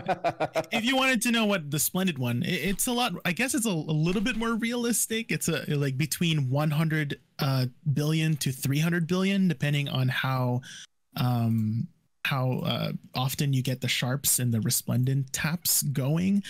But yeah, if you ever get a Splendid Stone from those Shikachu scam boxes, please sell it to me. That's what. Blade Boquest, is that you? Like, you want to sell these? He's like, yes, definitely. No, do not sell it. So have y'all ever actually done the Alchemy Stone system in the game? Yeah, let's explain how the Alchemy Stone system works. Can either of you explain it at a level that a 5-year-old could understand for chat? Definitely not me, but for chat, yeah. Essentially, it starts out as a little baby Alchemy Stone that you craft in your alchemy engine, right? And then afterwards, depending on the type of Alchemy Stone you have, destruction, protection, or life, you would feed it metals for destruction, wood for protection, and fruits and vegetables for life. And every time there is about a 3% chance it will succeed, and even a lower percent chance to upgrade in quality as well. I believe Ice sent me a chart here for you guys to look at. I will link it in the Old Moon podcast here. Here is the chart for the success rates of the Alchemy Stones. Oh my god. Once you do, yeah, I'm going to bring it up here in chat as well. Here we go. The numbers mean something. Like, holy moly. I feel like that guy with all the yarns going across the wall, and I'm like, oh my god, the numbers mean something, Jay. Like, okay. So let's say you get a gold alchemy stone. The chance to upgrade it from a sharp to resplendent it's always 3% all the way up to shining. But the biggest caveat is that if you fail, there is an extremely high chance, 60 to 7% chance to just explode your alchemy stone. Like poof, it's gone. And so that's why it's so difficult to get it higher, and there's no way to protect it. There's no chroning of the alchemy stone. So a lot of players find this as sort of the silver sink after you've reached hard cap. You can sort of essentially think of this as trying to reach Pen Fallen God. So right. Okay, so at its essence, there's actually only, correct me if I'm wrong, but I'm fairly certain that the highest level of alchemy stone is the shining alchemy stone. And currently there's only ever been one created, and it was traded around like a street hooker on the marketplace 5 times because of, and the account that made it originally got banned. The only reason that one of these has even been created is because a long time ago there used to be these things called grind bots that would grind on your account, and it's obviously like a complete exploit, but it would grind on your account 24/7. And you would constantly have money pouring into it. So one of those accounts created a shining alchemy stone of destruction, and then that person traded it back and forth to himself to try to get the cost to go up. But right now, so the shining alchemy stone of protection of destruction's stats are all AP plus 16, all accuracy plus 16, ignore all resistance plus 10%, attack speed plus 10%, and cast speed plus 10%. Do we know who actually has the shining alchemy stone of protection or destruction on the server? Do we know who it is? So I actually know a person who has it. I don't know if that's the same one. Maybe it is, but I know this person's name is NF Icon, and I have been in a guild with him back in I think it was Vertex. He was in Vertex with me, and he had the shiny alchemy stone. I saw it in his inventory. He linked it. I saw him, like, we've done dungeons together, and he has it. And so I don't know if that's the person you're talking about, but I know for sure that he has a shiny alchemy stone.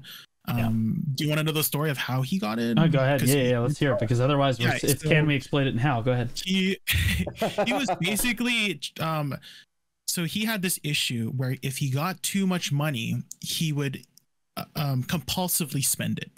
And I feel like a lot of BDO players can relate to that. And so what he did to sort of hide the money was to put buy orders on just the most random things. And he just happened to put a buy order on a shiny alchemy stone, and that's how he got it. That's his story. A lot of people don't believe him, but I believe him because he has it. But yeah, I mean, he hasn't gotten banned yet. At least I don't think he was. Seems like a super roundabout. I just happen to have 40 billion and just put it on the order. I don't know. That's his story. And I don't know why. I mean, it's a good idea to hide the money from yourself, because I definitely do the same thing in BDO. If I have money sitting liquid in my central market, I'm buying something. I can't help myself. Yeah, but the shining alchemy stone, though, it's like literally like never been like the other ones have literally never been created. We've never even seen a green lifestone before. We've never seen a shining green or a shining yellow lifestone. We've never seen these other alchemy stones. There's no reason to think. I don't even think Biohack. Well, okay, he probably has an order on it, but that's a bad example. But like I don't think anyone has an order just sitting on that necessarily. I mean, maybe now, but like it hasn't been sold in forever. 622 was the last transaction. It's a great way to hide the money from yourself. It never gets bought, so you just put 40 bill in there and you never think about it again until you're like, okay, I'm ready to buy my, full pin Fallen God or whatever the fuck it's called, and you're like, okay, time to pull all my pre-orders down now. my chat, bro. I just happened to put an order down on something that I spent $10,000 for in Discord. I don't know. It was super random. Super random. But yeah, no. Regardless of how he got it, I do think that if it's not the only one on the server, then it's one of maybe two. And because of that, I think the Alchemy Stone system is it's literally that hard to make one. I mean, look at this freaking chart you sent us. I mean, there's like 4 levels, and you can go any different way. Look where all the arrows, you can go backwards, forwards, sideways, down to the left, down to the right. And ultimately you're trying to hope for and you can constantly downgrade as you get higher. It can explode, and it's like a 0.03% chance that even like the highest level to turn into shining. Does this system need to be revamped at all, or do we think that it's okay for endgame players? Do we think it's an okay money sink? I know that it's cancer, but think about it from an endgame player perspective. You got nothing else to do, right? Like, yeah, other than maybe just dump into this system. They added the skip feature so you could just skip your way through the animations, because oh my goodness, that was brutal. I forgot that there was even an animation for that. It's been so long since I've tried to polish an Alchemy Stone. Or grow an Alchemy Stone. Yeah, I mean, I think it's okay to have super, super high-end money sinks in the game. That being said, you should probably buff the rate like just a little bit, so it's, you know, a little more realistic to hit. Because if we're talking about Alchemy Stones have been in the game since launch, right? Yeah. No, they've been in here since launch. Yeah, we didn't know how to make them back then, but yeah. You're talking about 1 or 2 stones being made in the span of the game's life. That's crazy. That is insane to think about. The game's existed for 7 years and we've had 1 or 2 of them. I mean, congrats to those guys, but still, it's like maybe increase the rate just a little bit so that, you know, we're looking at like, you know, 10 players that have it. You know, it's still a super huge item, you know, in-game item to get, but a little bit more attainable. I don't know, Jay. What do you think? Well, you're like basically a hard cap player. So this is all you have to do with your money. I was just thinking maybe simply just allow the ability to cron it so that it doesn't go poof.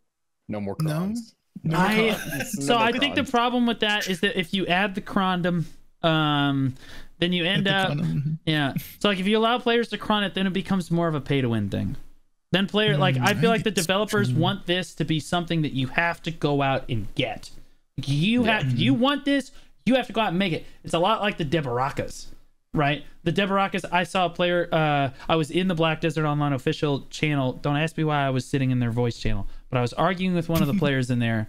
And he was like, Debos need to have like a 5 times higher drop rate. It's ridiculous. And I was like, well, I think that, I think that they want you to have to go out. If you want a Debaraka, you have to go out and grind for it. You can't just buy it. It's a lot of Carracks. Carracks are like this as well. They want you can't just buy a Carrack off the marketplace, much to a lot of players' dismay. You have to go out and stuff like that. 2 months of work and like work for it yourself, because that forces in-game players to play the game. I know the end game players are all about, I really don't want to play the game. If I can just throw money at it, it's a W. But like that's what the developers are kind of forcing you to do with a system like this. It might be just a little too cancerous, but I don't think it's getting a change. If I'm being real, I don't think this is changing. That's the back burner of all back burners. So yeah, go ahead, Jay. I had like another solution to sort of make Splendids more available outside of boxes, is to make so there's this one really rare thing for alchemy. Do you remember like the mystical fish that I was talking about last week? Oh my gosh, summon? He's actually pulling on the mythical fish, bro. He's actually insane. That was done. That someone did that. Like a couple people did that. And so I was thinking the Zarka alchemy world boss quest that provides a splendid stone. Right now it's theoretically impossible to get it. Just like through the numbers, you have to do like 20 plus years of doing this stupid alchemy stuff to get even the few pieces. And maybe they could make that actually possible, but albeit very rare. But for people who want to go out there and do it, that could be a way for them to get splendids more regularly. And in a way, maybe they'll tap it into a shining. And so and then sell it to Jay. Sell it to me. Right. I don't know. I think that one important part that we're not talking about here is we talked a little bit. I think we should touch a little bit more on how the Alchemy Stone system works and what you have to feed these stones. I think as more and more players hit this end game point where they need this like splendid Alchemy Stone of destruction or even of protection, if that's the way you want to go, I think that it actually helps manage the marketplace's materials on things. Especially with the new trading system where trade crates are not really a thing as much as they were before. I think that there's a lot of things on the marketplace that are kind of just tanked, like whether they're at like hard minimum price or hard maximum price, but I'm talking about the things at hard minimum price. If I wanted to see an adjustment in the Alchemy Stone growth table, or like in just how this whole system works, I'd like to see them just add more materials that you can use. They could just burn through. You could add something that has been minned out. What's an example of something that's been minned out forever? Flax. Flax flax is actually people use flax for all kinds of stuff. Something. People, for some, no, they use it for processing levels, right? Yeah, processing levels. Fire horns, the powders, right? Like, what if you could gas it up with powders or Machem voodoo dolls, or like they could just dump all of that crap that players don't find worthwhile anymore. They could just dump that into the Alchemy Stone system, and boom, you've created a demand for these products that before were just minting out the marketplace, and there's just nothing you could do with it. The higher tier players will buy them, so you could create a supply from the lower tier players and a demand from the higher tier players, which I think is healthy. Really, I think that yes, it's complex and it definitely needs a rework. We'll get into a second, like exactly what we think needs to be changed about this fucking mess. But I think that the biggest thing is that I'd like to see them open up what can actually be used to gas up alchemy stones and polish them and stuff. Because then I think people would be able to do it more frequently, and it would create more of a demand for things on the marketplace. Jay, I know you're one of the strong proponents that, hey, this needs to be changed now, and that's probably because you're like, I need to make an alchemy stone and it is hard. This is ridiculous. What do you think needs to be changed other than number go up? Like, we need to increase the success rate. Don't just tell me we need to increase the success rate. What else needs to be changed about this system? So it's a really good change that they did add the skip function finally after, I don't know, like 7 years. They finally added a skip function, but blazingly just fast. A way to, I guess, speed it up even more. Sure, like the skip system did speed it up, but just a little bit more convenience on, if they're not going to change anything about the system itself, at least speed up the system. So that's my suggestion for improving the system. If they don't plan to change anything, is to just speed it up. I don't know how they would speed it up. Maybe just make it faster to consume the materials. As you said, like adding more materials to be able to consume into the alchemy stones would allow people to have more materials to use. And so maybe we'll see legitimately made, is that a word? Legitimately is the word you're looking for. Legitimately made shining alchemy stones in the future. So okay, Tiltus, I know that earlier you were just like, just increase the success rate, man. I don't know what to tell you. Do you have any other improvements that you'd like to see on the Alchemy Stone system? I think Jay's suggestion about providing a way to get the step below is a really good idea.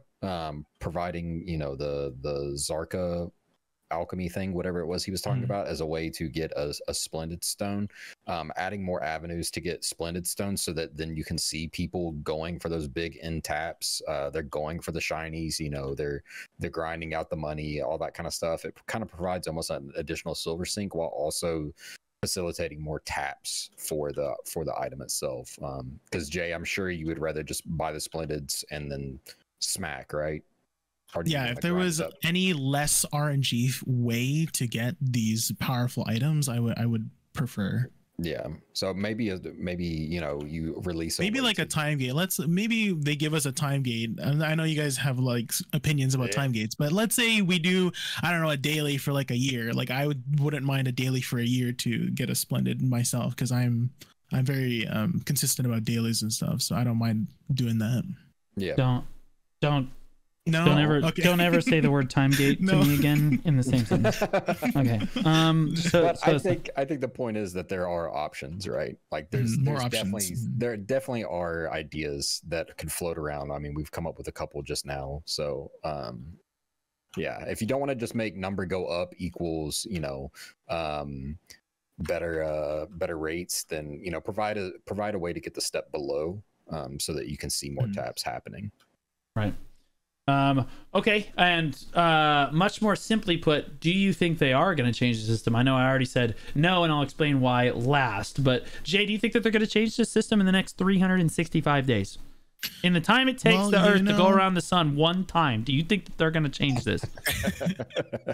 Well, you know, as I feel like complaining is a very powerful thing, and I think the BDO player base is really, really, really good at complaining.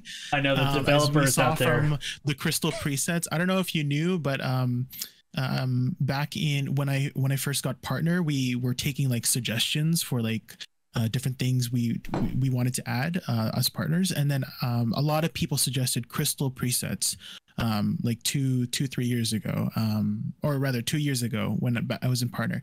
And when we got the feedback back, the feedback said, oh, no plans, no, absolutely zero plans for crystal presets. And then we kept complaining, and now we have crystal presets. So maybe if we complain hard enough, I do think some change, if not a big change, maybe a small change might happen. Some copium. I know the developers. You smell that blue? The developers are out there right now going, see, I knew it. I knew it. This is why you don't give in to their complaints, because see, then they know it works, and now we have to change the Alchemy Stone. Fred, I knew it. Like, you know, like they're just going in right now. Tiltus, do you think they're going to change this in the next year? No. Okay, well, I was hoping for a little more than just no. I think with the way their content's going right now, with Fallen God being a thing, the Fallen God gloves coming out, the upgrade to the Vel's Heart, like they're improving on these other systems. So I think that right now the alchemy, like creating your own Alchemy Stone, is just for the highest end game, best in slot player looking for that absolute last piece of the puzzle. So I think the people that are actually tapping these stones are the top 0.1%. Because I've never heard a single player besides right now talking about the fact they want a shining fucking Alchemy Stone. So, really? You've never heard of that? God, what's it like down there? Like people what's it like down there in T1s? Like, holy shit. It'd be crazy if we got one of these things, but I just don't see, like, it's just not something a lot of people ask for, I don't think. And so you're talking about a very upper echelon of player. Like, I guarantee most players that are currently listening to the podcast have never even polished an Alchemy Stone before in their life. Oh, like, I guarantee it. Yeah, it's not a thing most players even think about, let alone if they even know it's in the game. The only way they know it's in the game is if they've looked at the other buttons when they're, you know, recharging the Vel's Heart. So, like, hold on. There's other buttons down here? Exactly. What does this do? I think that I don't think they're going to touch this, to be honest with you, because, and the reason I'm going to point at the Dead God armor, I think that they made the pen Dead God armor basically unobtainable, and if you do obtain it, they're going to look at your account and see if they need to ban it. Like they basically, they actually just made this stuff basically unobtainable for a good reason. It's that, so like the end game players didn't have to, like, or I mean, had something to do, had something to grind towards, had something to put their money towards, so people like Biohack will continue playing the game, and things like that. And I don't think that this system is changing. Now, one thing that we haven't touched on yet that I kind of alluded to at the start that I want to touch on is Alchemy Stone variety. Currently, you have Destructions, Protections, the Life Alchemy Stones, and Vel's Heart, which is essentially a Destruction Alchemy Stone. Would we rather, like, is making everyone on the server have one Vel's Heart for, like, the majority of their BDO career, is that actually a feasible strategy? Or would you guys rather see more diversity in the Alchemy Stone system? Does diversity help the current system? Like, help fix the current problem? Tiltus, we'll start with you. Do you think that more Alchemy Stone diversity would be a good thing? And do you think that it would help fix the current problem that we were talking about? Absolutely. I think we've talked about this before, and our consensus is always more customization to your character equals better. So if you want to give things that are more focused on AP, you want to give things that are more focused on accuracy, DR, evasion, ignore resists. Stamina is even an option, especially for capped content. Like stamina Alchemy Stones could be a thing. There's all sorts of options. There's all sorts of stats that are, you know, all over our characters. HP Alchemy Stone, you know, like anything could be another option for a player to take, and more character customization for your build route is always going to be a good thing, in my opinion. Okay. Jay, what are your thoughts on it? Yeah, 100%. I would love to see more Alchemy Stone varieties in the future, because like I use Perilla Star like quite often, actually. Oh yeah, there's something we haven't talked about. Yeah.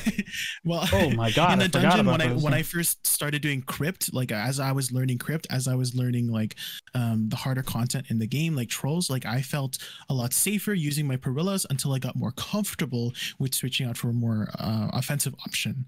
And so I think having those different alchemy stones, as Totus mentioned, like a stamina alchemy stone, stamina focused alchemy stone, maybe a I guess we already have life skill focused alchemy stones, but all those other different stats, maybe like an accuracy focused alchemy stone, maybe an evasion focused alchemy stone. I guess that's the protection, but you know what I mean, like those variety will help sort of, maybe that will get players to stop complaining about the current system. And so maybe hello devs, Delph is is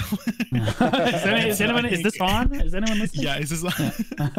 Yeah, I definitely agree for more alchemy stones in the future, more different ones. Yeah, I think it's just low-hanging fruit for them. Just like the crystal system, like they didn't need to introduce necessarily more crystals to make the system better. I felt like the crystal system was a solid system. Yeah, the Alchemy Stone system gets a lot of hate right now, but I think if they just restructured the system a little bit, introduced a few more like viable options for end-game PvPers, mid-game PvPers, so that everyone doesn't have to sit on a destruction spirit stone until they get their like 18 billion silver Velsheart. Like I would like to see some stepping stones there, and I would like to see some more end game options. Like forcing everyone to go for the same end game option alchemy stone is probably bad for the game, and that's why it feels so bad. Is because if you don't get the exact right one that you need, you're doomed.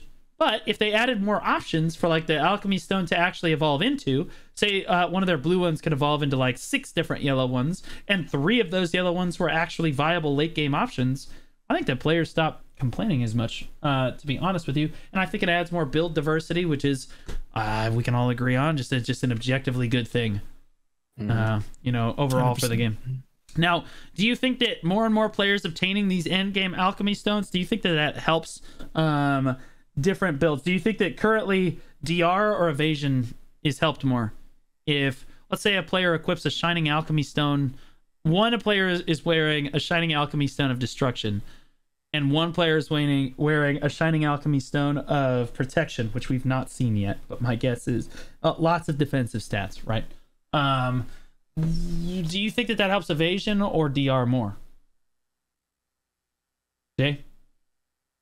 Also, is it better in PvE? You know what, Jay? I'll ask you, is it better in PvE? Go ahead. To get a splendid stone of destruction, 100%. Or shining alchemy stone of destruction, just more attack speed in general just helps any class really to improve their DPS tenfold. So, okay, now what about PvP? Yeah. As for PvP though, I still think a splendid alchemy stone of destruction would still be better than wearing a protection stone, because a lot of the times, more attack speed means you can react faster, which means you can be more defensive by being able to react faster, right? And so I still think the destruction stone would be better in PvP than a protection stone. I mean, I think that late game, I'll be honest with you, I'm completely of the opinion right now that like not dying is the best way to do more damage. Like I feel like at the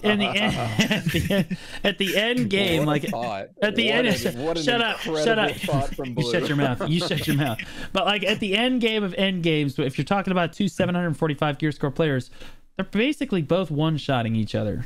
So anything you can get that mitigates the ability to 1 or 2 shot you or to survive chip damage, I think is stronger. Like I really do like, assuming it gives a really big chunk of HP, I really do like the idea that you could wear like a defensive alchemy stone, or maybe even a hybrid alchemy stone. We could see hybrid alchemy stones that are kind of a mix of defensive and offensive stats would also be really interesting. Of course, then I think evasions and strikers just go crazy. True. Again, we also have to consider like capped content, and I think the additional stats of the HP is not as powerful as the additional percentage attack speed of the destruction stone when it comes to cap. Oh content. yeah, for sure, for sure. In capped content specifically, I think it's kind of doomed. You definitely want the destruction almost basically every time. Although, are you wearing Perillas? Okay, so you talked about Perillas in capped content. I'm actually curious, Tiltus. You hold on to this little nugget for a second, because I know that you do a lot of capped content, especially specifically T1. But Jay, you said you wear Perilla Star. Do you wear Perillas in capped? I do wear because you just said that destructions are better. Well, for my shy, right? I'm an exception for my buff and bongo, but I love Perillas because it provides move speed. And for my shies, I have short little legs, and the biggest issue I have in Node War is just getting from point A to point B, just keeping up with the ball, and that additional movement speed helps a lot for my shy. And it also gives me a lot of stamina and HP, so a lot of those stuff still works in capped content. So I do really love my Perillas. Okay, so hold on, let me find the Perilla star so I can read the stats off. I don't even know, it's not telling me where my Perilla star is. Can either of you read the Perilla star stats out for me? Jay, do you have? Okay, yeah, Jay, can you read it to our listeners real quick? Sure, let me bring it up here. So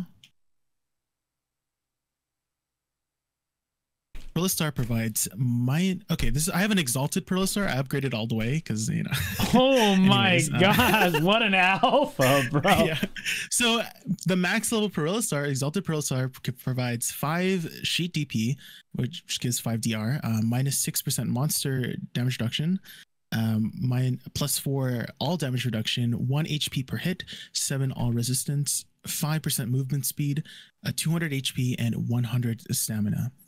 So the biggest stats for capped content would be the move speed, HP, and stamina for my shy. Additionally, the additional HP per hit, I do run Grim Drainings. I do run an elixir rotation for my shy. Grim Drainings, Grim Soul, and Strong Drainies provide me additional HP on hit. And so when I'm bongoing around and hitting like 10 people around, I'm still like recovering quite a bit of HP. And the Perilla's +1 helps a little bit as well for that, for survivability. Okay, right on. Yeah, so the Perilla Star, I actually think it's a great option for like new players that like can't spend 20 billion silver on a Veil's Heart and then another 5 billion silver on the upgrades. I think Perilla is just an incredible thing. Tiltus, you're like the T1 guru among us. What do you see a lot of players running the Perillas, or do you see people just running Vels most of the time if they have the option?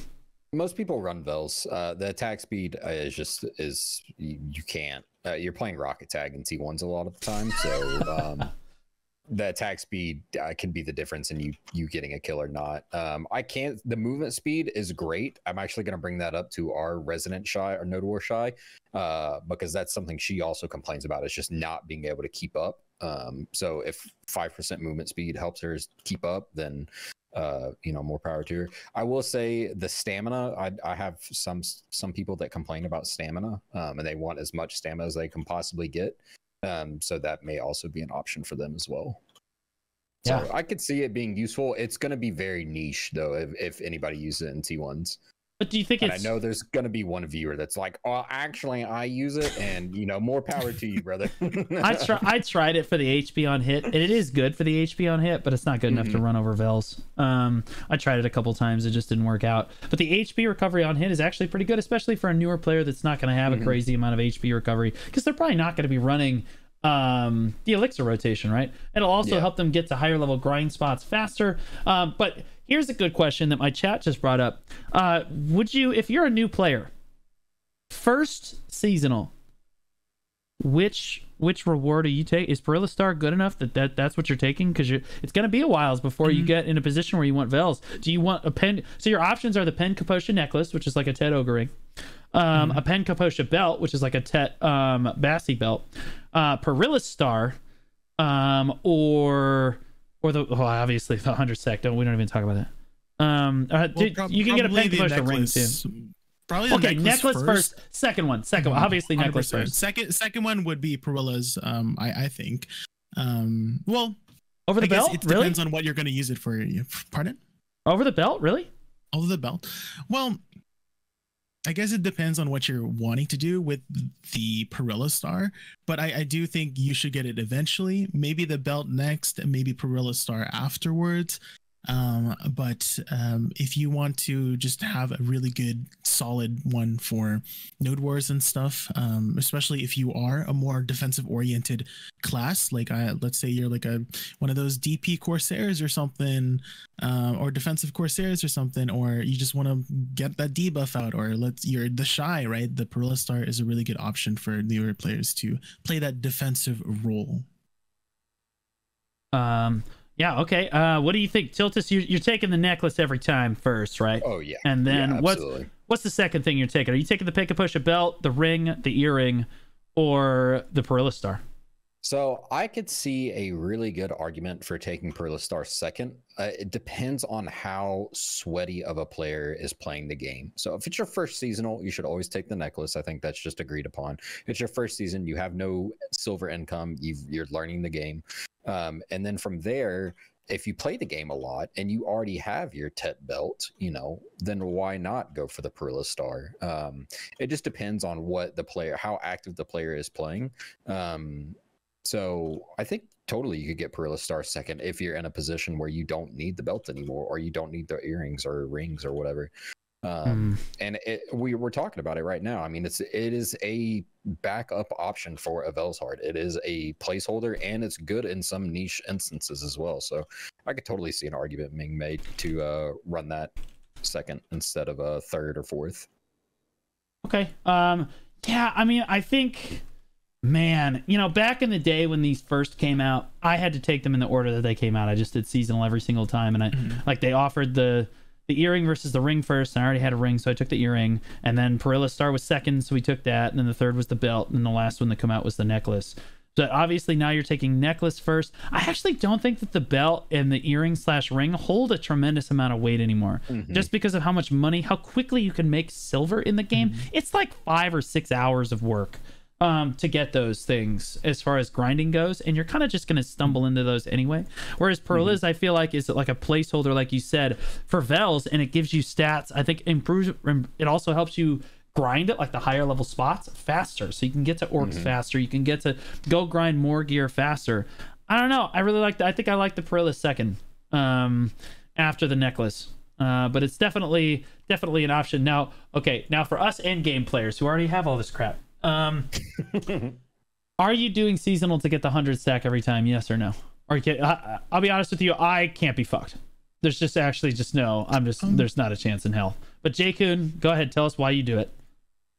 Well, it's if you set it up properly, you can finish seasons. For me, last season, I finished it in literally like 2 hours, because I usually have a group that power levels me. So that's how I finish it. And so just for 2 hours to get your 100 stack, you also get a 140 stack if you use all the season materials and stuff. So it's just a lot of value for just how little amount of time, if you set it up properly, of course, to do it as a veteran player. So I do it every time. Of course you do. Tiltus, do you do seasonal every time? You like me, you just can't be fucked. Nah. So the only time I do seasonal is number one, if there is a class that I'm trying to get and I want free rewards, or if there is a new class that I'm really, really interested in. I thought I was going to be interested in Megu, was not interested in it at all. So I ended up using the last seasonal slot to grind up a witch. So it's like, when I need a new class to play as a backup or an alt or whatever, I'm like, yep, here we go. Doom, done, easy. It doesn't take long if you know what you're doing. It doesn't take long to do seasonal, but most of the time I have to have I think I have 3 seasonal characters and 2 that are like level 50 or something like that. Cause I was just like, nah, I'm done with this. I'm done. So right.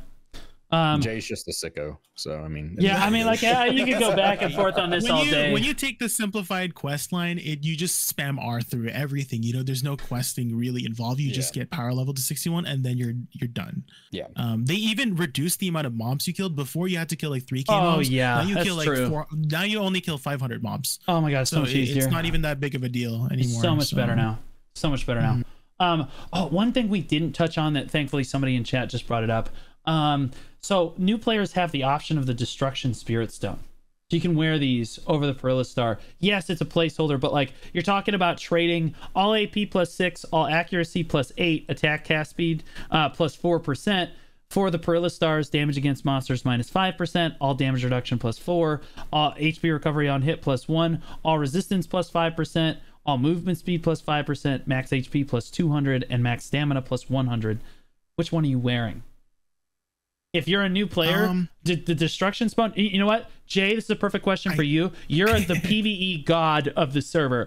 Which one would you prefer? If you're a new player, would you do the attack, cast speed, AP accuracy, or do you want the Perillas for the defensive stats for a new player? Well, generally, if you're a new player, you're still like learning how to play the game. And I think just having extra defensive stats to learn your class with is really nice. And then when you get more comfortable and you feel like you can survive the area that you grind in, then you can use the Destruction Spirit Stone. Additionally, Perillas will maybe help you as a new player look into the higher end spots because you have these extra defensive stats as well. So I think it's a good starting out, and then when you are more comfortable with your class, you can opt for more offensive options after. Okay. Yep. That was my exact thoughts as well. Okay, so you think it's better for Perillas until you're very, very comfortable in your class. Right. I mean, how long does that take then?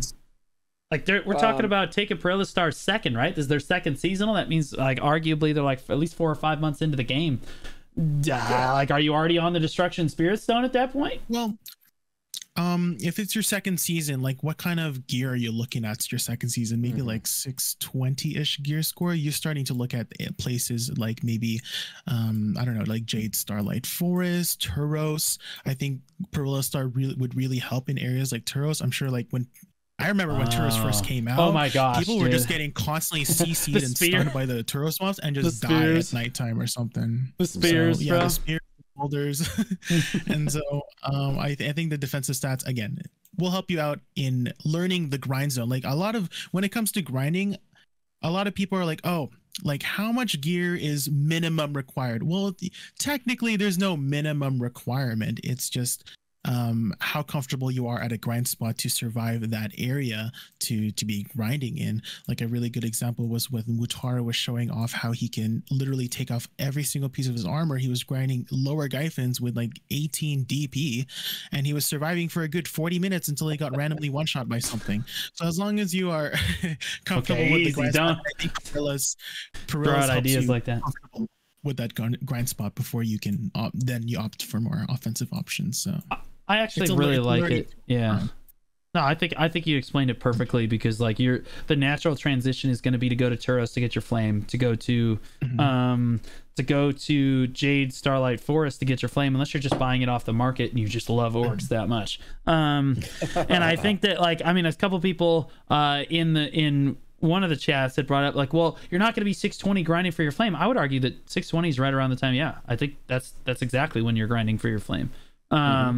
It's right around that 600 to 620 gear score mark is when you start grinding for that first flame, because it gets you a lot of coffers, which is what you're working on then, and it also naturally transitions you into that flame. So I think that Jay's right here. I think it actually helps PvE a tremendous amount, especially when you're a developing player. The Perillas is probably the stronger option, at least in PvE, and then maybe you could put on the Destruction Spirit Stone for PvP. I mean, they are cheap. And one thing to note about Destruction Spirit Stones is that you can actually grind them up after they're done. So once they're at zero durability, even if you don't have a Vels or anything yet, I recommend it runs out, you take it out, instead of just throwing it away, you grind that up and it'll give you this mystical spirit powder, right? Is that's what it's called? Wait, you can actually grind them up when they're Yep. Oh my god, you're the PvE lord of the server. Are you? Oh my god. Okay, when I'm grinding spirit stones, I grind like fully charged spirit stones. To be honest, like I just grind up like a good 2,000-3,000 and just not worry about it for a couple months. To be honest. So. Right, but like you do that as an end game player. But my point is, you can start stocking this up even if you don't have a Vel's Heart yet, and you're using the Destruction Spirit Stones. Every time one runs out, it's not a complete loss. You can grind it up into mystical spirit powder that you can use on your Vel's Heart when you get it someday, or even the Perilla Star if you really want to do that. Do not grind up your Perilla Star. I don't think that is possible, but you would be surprised how stupid people can be, myself included. But yeah, okay.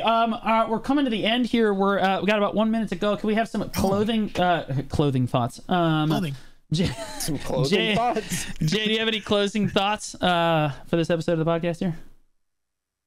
Closing thoughts. I think we whether it be pay to win, the guild missions that we talked about, alchemy stones, or like this new player production we've been talking about the last few minutes here?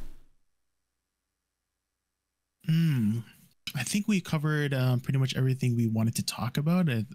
So probably not. Okay, right. All right, that's totally fine. Tiltus, go ahead. You have any closing thoughts? I don't have a whole lot of like big things that we talked about this week that are just like still stuck on my brain. There's one more. There's one more. I'm so sorry. I forgot. Okay. Yeah, I forgot completely. Can we talk about this disaster? Hold on. Let me get it. Let me pull up the picture. Oh no. This 1,000-year-old ginseng 90-day buff. We got to talk about this. This is a complete disaster. So they released the 90-day buff that we had been speculating about in the previous podcasts, and we all thought it was good. I was like, oh man, it's gonna be amazing. They're gonna give us this crazy like 1,500 weight. It's gonna be crazy. And then they release it, and we're like that black guy in the meme. We're like. And yeah, so I'll read the stats off. The 1,000-year-old wild ginseng 90-day buff that drops in the new region kind of as a treasure item. It's very, very rare item, but is a 90-day buff to your account. Max HP plus 100, max stamina plus 50, all resistances plus 2%, max energy plus 50, energy recovery plus 1, max weight plus 50 LT, breath and strength EXP plus 20 LT, and heat stroke hypothermia resistance plus 50%. Why is this such a disappointment? Jay, I'll let you take it first. Why it's such a disappointment? Do you think it's a disappointment? I think it's just the most disappointing thing ever. So let me gather my thoughts here real quick. So I think when it comes to the item itself, I think the stats are like high enough that players who want to min-max the item will want it, but low enough that players who don't want them don't feel obligated they don't feel forced to get the item because it's too good. You know what I mean? And so I mean, at least according to Black Desert Foundry, it's about 3.8 billion silver currently on the Korean market and rising. And I don't know what it's going to be capped at, but let's say it's capped at 5 billion silver, right? And so that would be approximately 20 billion silver per year to upkeep this buff. I think the stats are very minuscule for someone who does PvE, so probably not worth it for that kind of person, but could be decent for someone who does a lot of capped content in PvP, and definitely I think it would be more of a a life skill item because of the additional max energy and additional energy recovery. So more worth it for those two situations. Okay, were you hoping for more? Do you think they nailed it? You know, it's okay to disagree with me. I would have liked it to be more. I would have liked it to be more. I mean, for me, I enjoy the PvE content in the game, so I kind of hoped it would have been more PvE oriented in terms of stats, but it's not the case, and so I am a little disappointed that it won't be something that I would probably not want to go for, to be honest. The 100 HP is not really that big of a deal in PvE, and so. Yeah, I probably won't be. Maybe if I happen to get it while gathering, then I would use it. But that would be the only situation where I would be going for this item personally. Okay, I mean, it's not a problem to disagree with me. Reported. Tiltus, go ahead. What are your thoughts on this? I think you. I don't know. I'm torn. There was some good ideas behind it. I feel like the buffs are just too low to make players want it. I know it's on the rise in Korea, so I'd be curious to see what it's going to cap out at, and if they start sitting on the market, or if all the high-end players all buy them up. But like, it could have been a little bit better. I think it had some good ideas, but it just doesn't seem. I look at the stats and I don't want to go grind it myself. You know what I mean? Like, maybe if I didn't have anything else to spend money on, I'd buy it. Or if I get one, like Jay said, if I got one for myself, I'd use it. But that's it. I'm not actively trying to get this regularly to keep it, constant uptime on my account or anything. I'm not spending the money to do that either, unless I'm, capped gear.